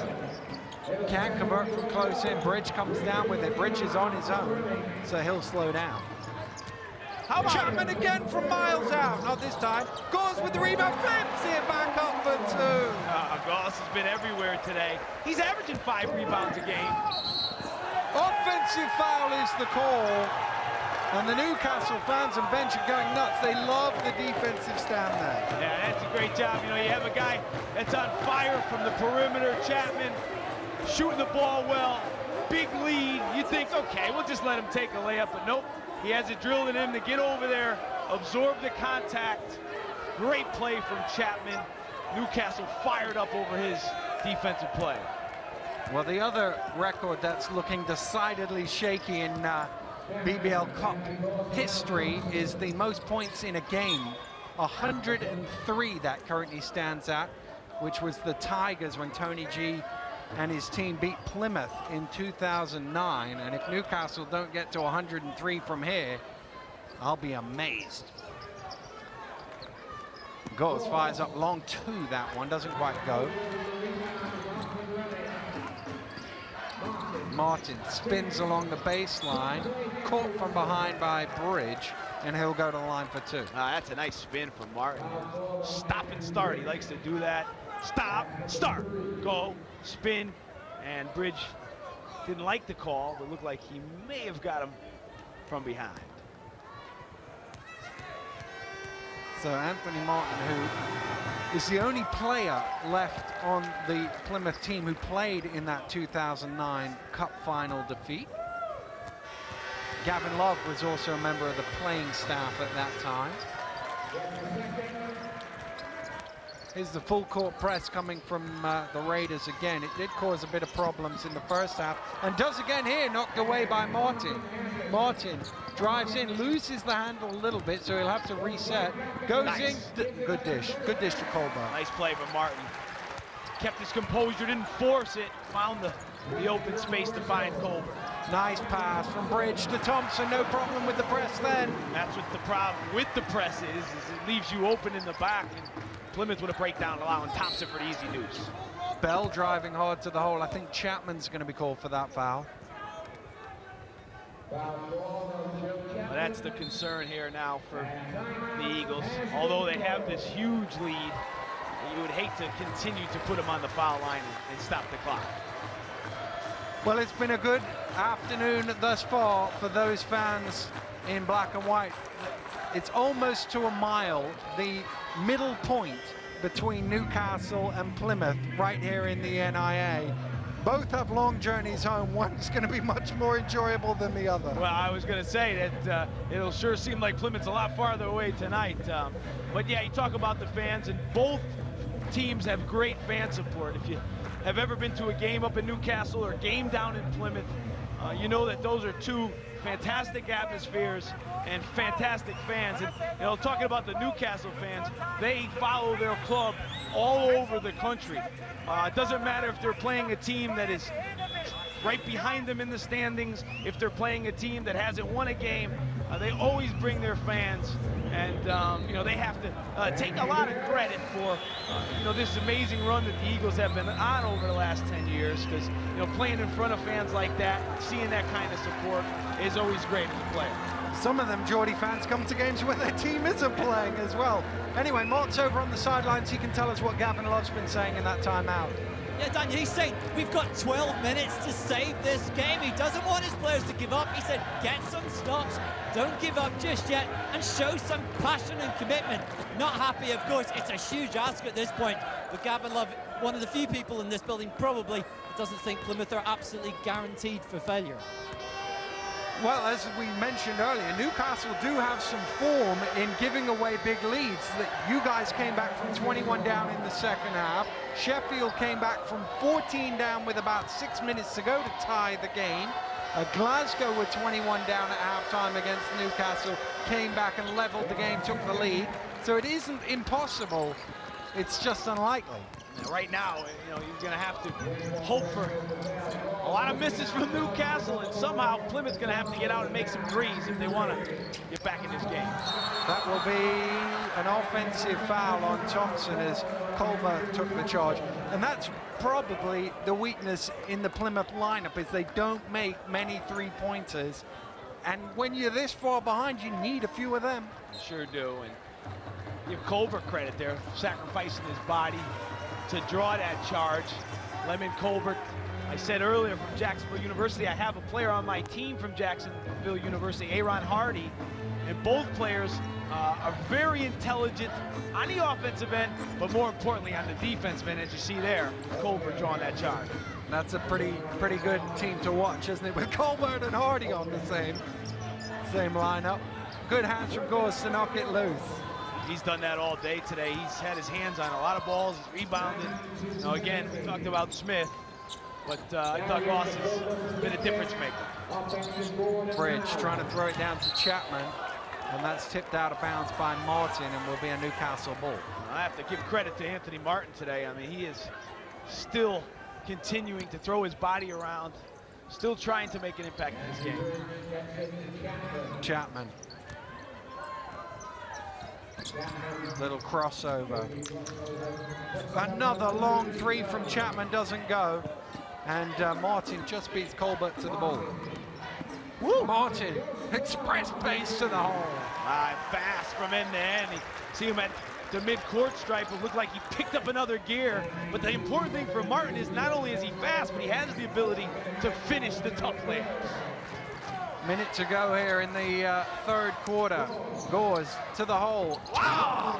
Against Anthony Rowe. Speaking of tough layups, Gause saw Martin go at the other end, but that time Gause did a little stronger than Martin as he was able to hang in the air, draw to contact, and finish. Ojo drives along the baseline, pulls up. Rebound Defoe. 30 seconds to play here in the third, still 20 plus between the teams. Gause is going to run some time off the clock. There's a 9 or so second differential between shot and game, so Plymouth should get it back. Gause round to Bridge. He had to go up high to pull that one in, and he stepped out of bounds, did he? Yes, he did. A bad decision there by Gause. You know, with that kind of speed at the end of the clock, you would like to see him put it on the floor and make a play. Instead of throwing the ball to the corner, he put Bridge in a tough position. Martin, he wanted to let it run, but Gause made him pick it up. 10 seconds to play. Martin wants the screen, goes before the screen gets there to the hole. Good play from Anthony Martin. Newcastle could get one off if they wanted to, but they don't, and they don't need one. They're in control here with 10 minutes to play, Rob. Well, you know, they come out second half and, you know, doing it in a few different ways. Smith, not exactly as hot as he was in the first half, but consistently getting good shots. In control after 3. Fourth quarter action is coming up shortly.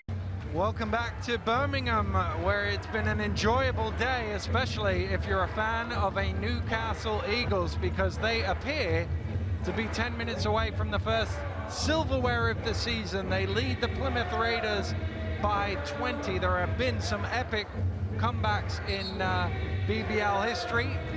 Are we likely to see one here? Well, you know, it doesn't look like it because, you know, in order to come back, you're going to have to play defense. And so far, 94 points through 3 quarters. The defense is going to have to improve dramatically for a comeback to occur. Here's Smith, who did all the damage in the first half. Closing in on 40, which is a magical number. Bell, pass deflected by Smith. It will be a Raiders ball. Smith had similar position that he's had all game, but that time he came up short. He's been a little short on his jumpers in the second half, maybe a little tired from all that energy expended to put 31 on his board in the first half. Ojo drives in. Ojo hard to the hole, gets his own rebound, has it knocked loose. Off the glass, doesn't quite go. Traveling violation called against Colbert. He's claiming the ball was knocked away. The other thing about Charles Smith is he hasn't needed to score. Yes. He hasn't needed to score, so he hasn't. No, he's you know, allowed the ball to go through Chapman a little more. I think Chapman has been able to get the ball in good positions, and he was effective in that third quarter with 13 third-quarter points for Chapman. So, you know, that's what's nice about a team like Newcastle is, you know, they have the ability to run their offense through a few different people, which makes them hard to defend. Chapman there called for his third personal foul.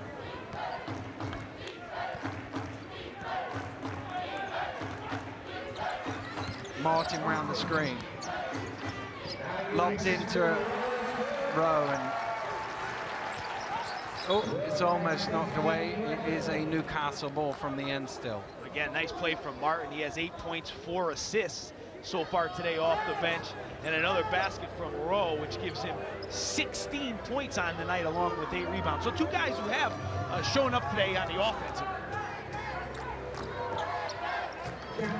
And realistically, I mean, if you look at it, other than the turnovers, which have been important, Plymouth played pretty good on the offensive end. Smith head fakes the three, drives in, tough shot. Colbert got a piece of it. Ball is loose. Defoe gets the rebound out to Gause. Thought about the three, got halfway through it and thought, we'll reset, but the shot clock never reset, so he's got to shoot.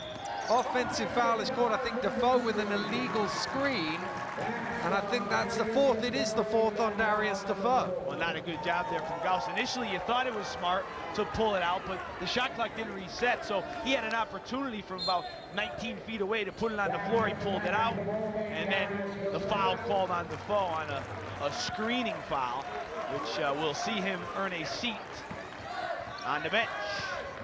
Fab Flanoy checks back in for him.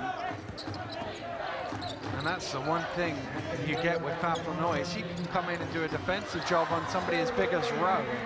Bridge out on the break, dumps it back. Oh, he missed the stop. Bridge gets the rebound. Great play from Bridge there. Unselfish, disappointing by Gause, not able to finish, but credit Bridge for making a good play at the defensive end, also a good pass in transition. Chapman going to the bar. Technical foul is called. I think Ojo must have said something. Holding foul, and then he said something back to the referee, and Plymouth are losing their heads a bit here. Well, Ojo, like a lot of two guards in the league, have a tough time matching up with the big Chapman, a guy that's about 6'6" and strong. And it's been a frustrating day for Ojo. A couple possessions before, had about 3 looks at the basket that he wasn't able to knock down. I have him for no points. And now a technical foul. And he's the second Raiders player to foul out on a technical foul today for verbals, and he does have no points. 0 of 4 shooting. And Charles Smith has 38 points. Another thing with Smith is a very good free throw shooter at 80%.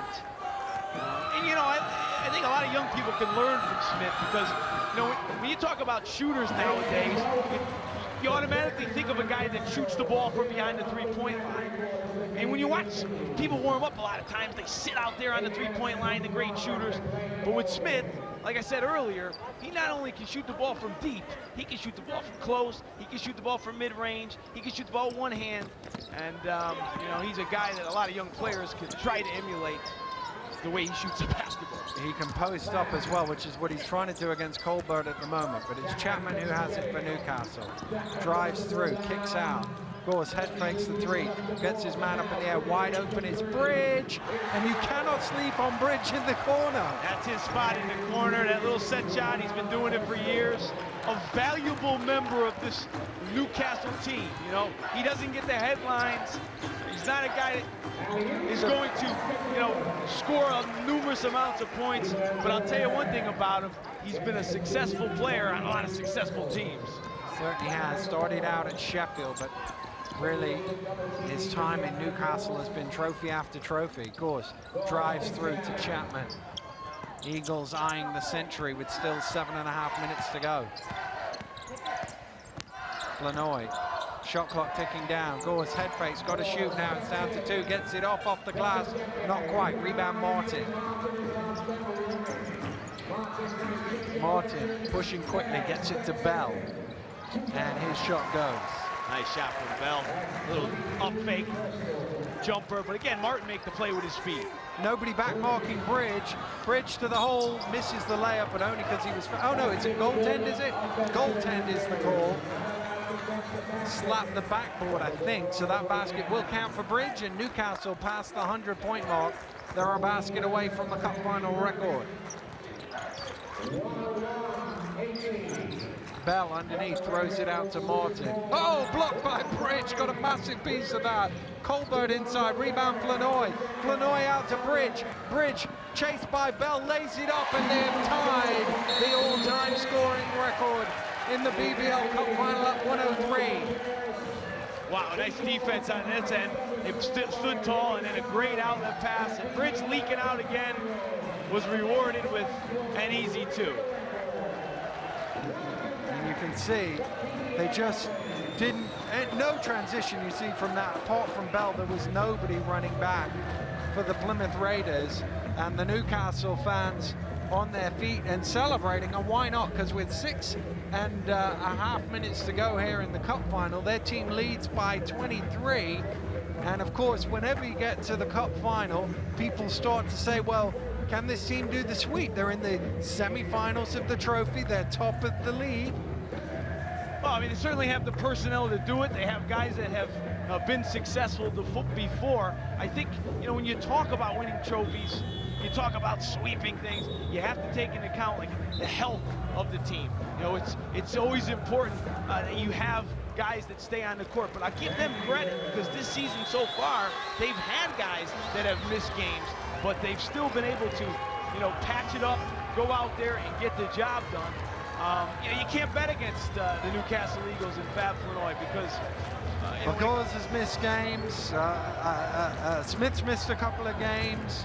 They have had their problems. Chapman's obviously missed games as well, but they're still top of the league. They're still winning the cup final by 23. And against a very good team. This isn't like a surprise team has made it to the cup final. There were many of us, myself included, who struggled to pick a winner between these two teams at the beginning of the game. Thought it was going to be close and wouldn't have been surprised with either team winning. Yeah, the way Plymouth had been playing, they've been playing very well at home. They've been winning a lot of their home games. They went up to Worcester in the semi-final of this cup competition and blew out a hot Worcester team on their floor, but they had no answer for Smith in the first half. And, you know, that's when they look back at this game, I think they'll have to look at that first half and how they weren't able to devise a strategy to shut him down. When a player gets 31 and a half, you know, you didn't do your job defensively. Rowe, the Raiders captain, I know talking to him a couple of weeks ago how excited he was, the local boy playing for his hometown team in a cup final, the chance to get his hands on the silverware. Doesn't look like it's going to happen here today at the NIA for Anthony Rowe. Chapman, shot clock getting low. Chapman, no distance is too far away, and that one's a little bit short. Martin, look how quick he is on the break. Can't convert the lay-in though. And Flanoy with the rebound. Another rebound for Flanoy. He's done a good job on his last day. Gause fires up, and Newcastle Eagles have scored more points in a BBL Cup final than any team in the history of the competition. Well, I'll tell you, we talked about Gause with the speed and his ability to break down the defense. Blocked by Flanoy, and it resets out. But if he's hitting that shot consistently from three-point range, they're going to be very difficult to defend. Jones hits for three, and he hasn't had too many looks, James Jones. Nice pass out to Jones. He was affected by the foul trouble. I thought Tony Garbaletto made a very good point at halftime about the fouls that Jones committed when Plymouth was getting back in the game. A couple may have been questionable, but that allowed Newcastle to go to the line and extend that lead again. I thought that was a turning point in the game. I think this will be the highest stat to travel, is it? Yeah, a little dance there from Bridge. The highest scoring final in BBL Cup final between the two teams. And the interesting thing about it is, you see the score, Newcastle obviously passed 100. Plymouth could get to 100. You rarely see one team get to 100 in any major final, Cup Trophy playoffs, and we could have 2 here today. Yeah, I mean, Plymouth's averaging 87 points a game in the league going in, so, you know, like I said, offensively, they were pretty good today. But it's just at the defensive end. And Anthony Martin continues to play. I saw him after the timeout trying to get his guys a lot of looks on the Plymouth faces, like depressing looks. And we'll credit Martin for continuing to try to get his team going. Chapman to the fall away off the back of the ring, rebound. Jones almost pulled up. Got it to Williams, into Rowe.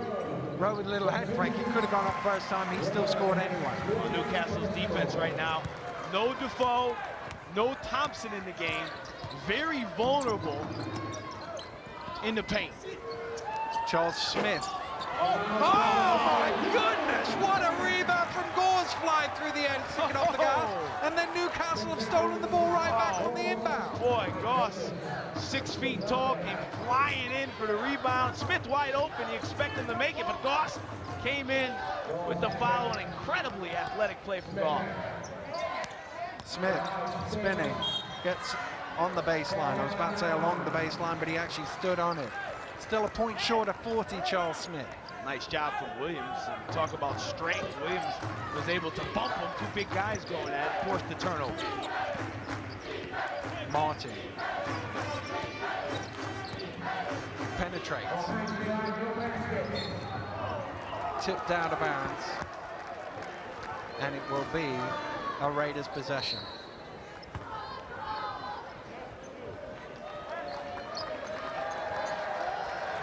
And for the first time in the game, Thomas Janusauskas is going to check in. Big Lithuanian. Anthony Rowe gets an evasion as he sits down. Nice game from Rowe offensively, 20 points. Also had 8 rebounds. But definitely a day that he will not want to remember it. Smith comes out. And Charles Smith, the Newcastle fans rise to their feet. The Raiders fans applaud him off the court. The whole arena should raise to their feet for the performance of Charles Smith. I don't think we're going to see him again. He's not quite going to get to 40, but 31 first half points. He had 20 in the first quarter, and that did the damage. Ball bubbling about everywhere. Newcastle come out of there. Well, you look at the stats at the end of the game, and you'll see that 39. That looks good, no doubt. 39 looks good, but it was a much more dominating performance than the 39. Didn't have to do much in the second half. Put them in position to get the first trophy of the season. Thompson puts the ball on the floor. Couldn't quite get it off the glass. Janusauskas picks it up. Martin drives.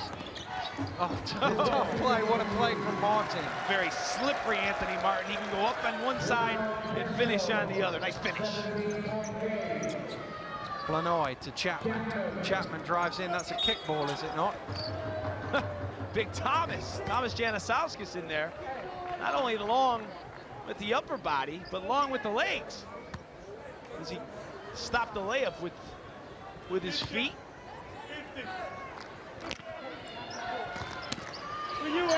Thompson fires up for 3, little short. Janusauskas with the rebound.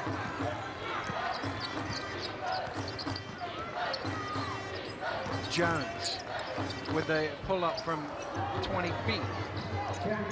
Chapman keeps it alive, and you wonder as well, what does this do for Plymouth's season? Does it have any effect at all, or do they just write this off tomorrow morning? Well, I mean, you know, you would think they'd be able to write it off. Will it have an effect the next time they play Newcastle?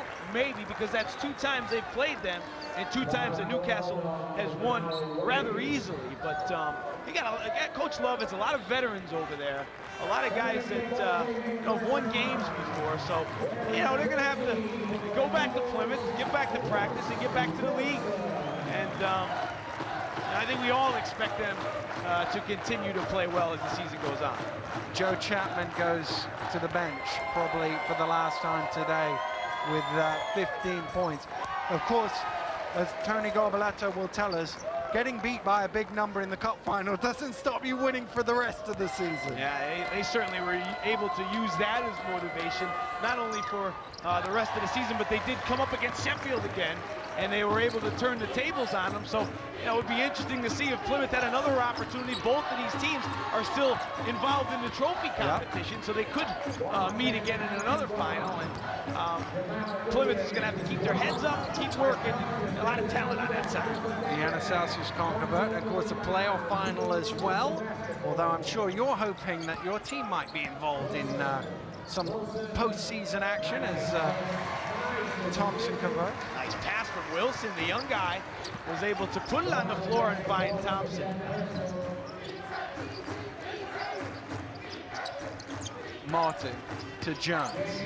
Jones with the jump shots off the mark. I think that might have been a little block, and it's kicked out to Gause.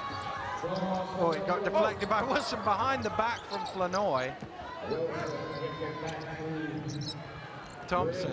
Oh, from deep, Andy Thompson for three. He has that aw shucks look about him too, Thompson, when he does something good. He looks away like he didn't really do anything. And it's been a little bit frustrating for him today, a little bit of foul trouble here and there, but he has stepped up and hit some shots, but he's also moved the ball well. And Fab Flanoy with a quick foul to allow his younger players to get into the game, Joe Maduri and Lamar Morrison, to get a taste of the action here in the BBL Cup final. Flanoy committed the foul so he could get himself off the court and let the kids in. Yeah, sure. I mean, this is, for these guys, it's a great opportunity to play in front of such a big crowd.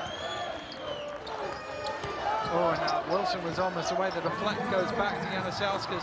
Can't convert. He's fighting in there, but Thompson comes up with the rebound. Looks both ways and decides he'll play point guard for a bit. Here's Morrison getting his first touch.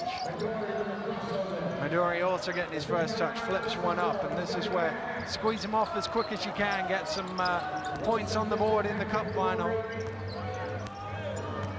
Shooting. Now he's going to take it inside and dish it off. Williams with the block.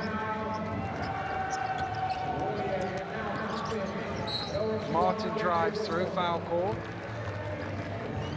Martin can go to the line. And Gavin Love puts his jacket back on.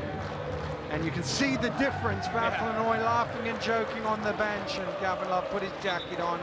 Sits down disconsolately. It's Great tough. job by our crew there, getting the range of emotions from one sideline to the other, and it has to feel pretty sweet for Fab. It was interesting. He was almost a little defensive in that pre-game piece we did about not winning the trophies last year. He said how people kept asking him, what happened, what happened? But, this guy is be his 14th trophy. Just incredible ability to get his team to finals, but more importantly, to be able to win on the day. Yeah, it's funny when you set the bar that high, how finishing second in the league looks bad. Yeah. And Fab Flanoy is on the brink of win number 327 in his BBL career. Moves him past Nick Nurse on win percentage, and he could become, Cadle holds the record 397. He could catch him. We're talking about a guy that has been a player coach as well here, but he certainly has been helped over there. Dave Forrester does such a nice job as his assistant. Dave is great with scouting, great with numbers. He knows each player inside. And I'll tell you what they had for breakfast in the morning. He's a great guy to talk to before any game, Dave, because he knows everything about everybody. But it's very important to have that when you are a player coach. And the party is about to start here at the NIA. Colbert lays it in. Plymouth get the final score, but that just trims the margin. This has been Newcastle Eagles Day, and they are the 2012 Cup champions. And Charles Smith is dancing on court, enjoyed by Fab Flanoy watching on, and it was Charles Smith who really set the stall out here for Newcastle. 31 points in the first half. He did it in so many ways. We've seen him hot before, but probably never that hot. That set the tone for the game.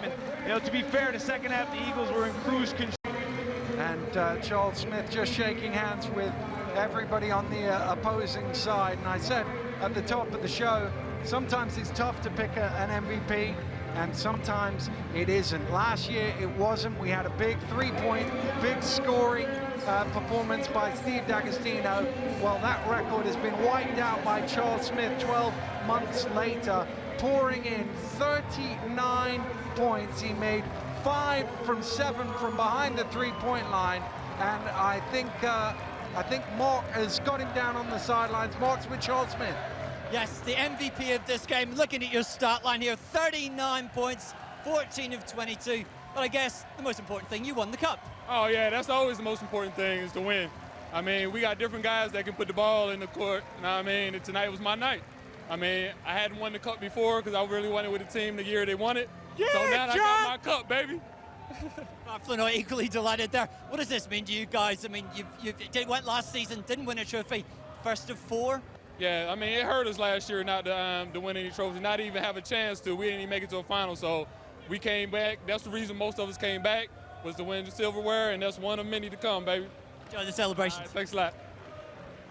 Tremendous performance. We are jumping the gun a little bit, calling him MVP. They have to officially announce it at the end of the game, but there would be uproar here if they don't give it to Charles Smith. Now is the time for the two teams to receive their mementos, and for the Plymouth Raiders, we say it in every major final, but none more so when you get beat by 21.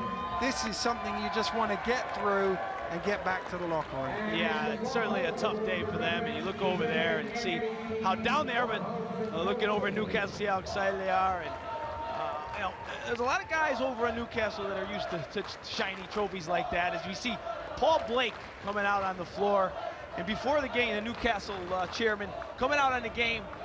Before the game, we had a look at Paul. He looked nervous. Very nervous. But I think after the first half, he felt a little better. And now the Plymouth Raiders will come forward and receive their mementos. But, I mean, you had the misfortune of being in a cup final you didn't win. Rob, do you still have the medal from that anywhere? I have no idea where it is. Not that it wasn't a top quality medal, but it was something that you don't want to put up. You don't get too excited over second place. And Colbert goes up 25 points for him, 23 for Jeremy Bell, 20 for Anthony Rowe. Not often you get 3 guys past the 20-point mark and you lose by more than 20.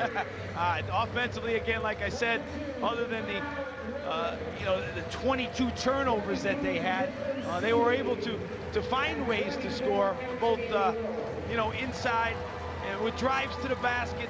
But again, only 2 of 7 from the three-point line, the Raiders. But all in all, when they look back on this game, defensively, especially in the first half against Charles Smith, is where, they were destined for trouble. Yeah, Gavin Love. Well, it'll be his job to pick the team up this week in practice and get back to business, get back to the BBL championship action. And now the Newcastle Eagles will get their medals.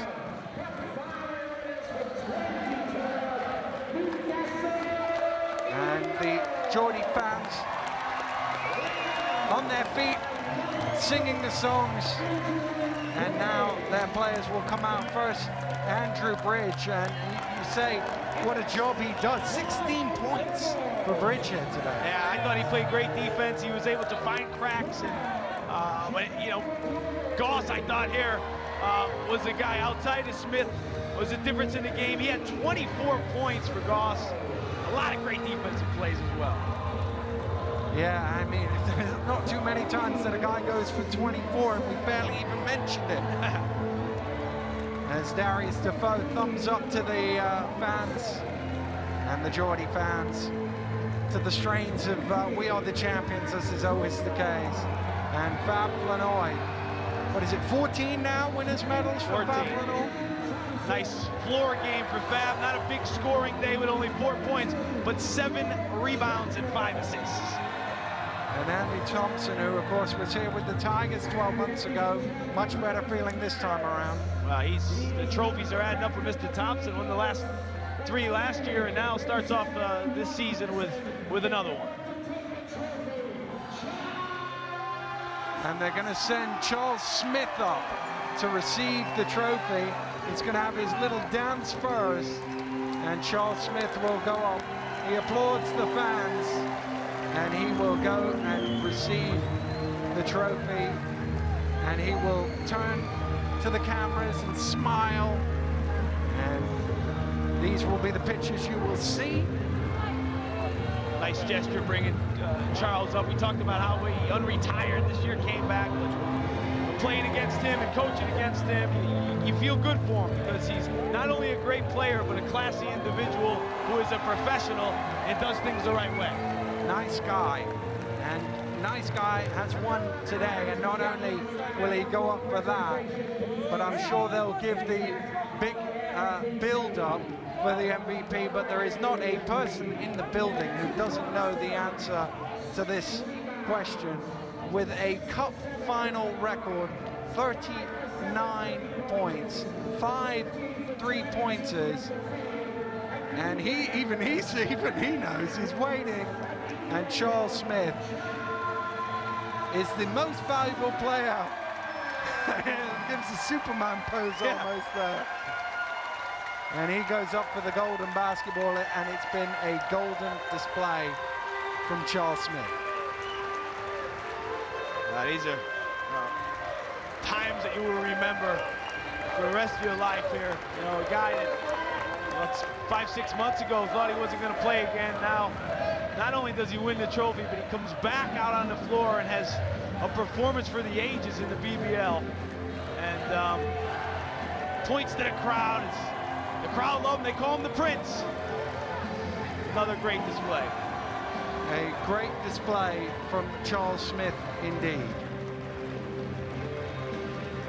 And the Newcastle Eagles will stand together and pose for the team photo that will be all over Newcastle for the next few days. And they are the Cup champions of 2012. We've got all the reaction coming up after this break. Guy was particularly good out on court, and of course is the coach of Newcastle Eagles, Fab Flanoy. He's now courtside with Mark Woods. If ever a name summed up someone's mood, it would be Fabulous Flanoy. You must be delighted with your team's performance. You know, words can't describe. Just happy just to be back in this place. You know, winning the first piece of silverware, winning the cup, and you know, I'm lost for words at this moment in time. Just, you know, a fantastic feeling right now. I almost feel like the very first time we won something in a club history again. Just the absence of a piece of silverware brings back the love. Can this be the start of a clean sweep season? You've been dominant so far. That must be the ambition now. Overall, yes, but we take it, you know, I don't want to get carried away. We take it one game at a time, and we approach each basketball game concentrating on that.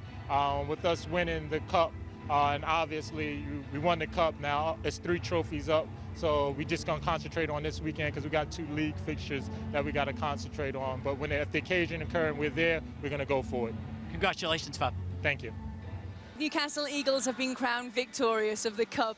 It's been a fantastic day, 115 breaking records with that score point of 94 against the Plymouth Raiders. Thank you so much for being our guests here exclusively.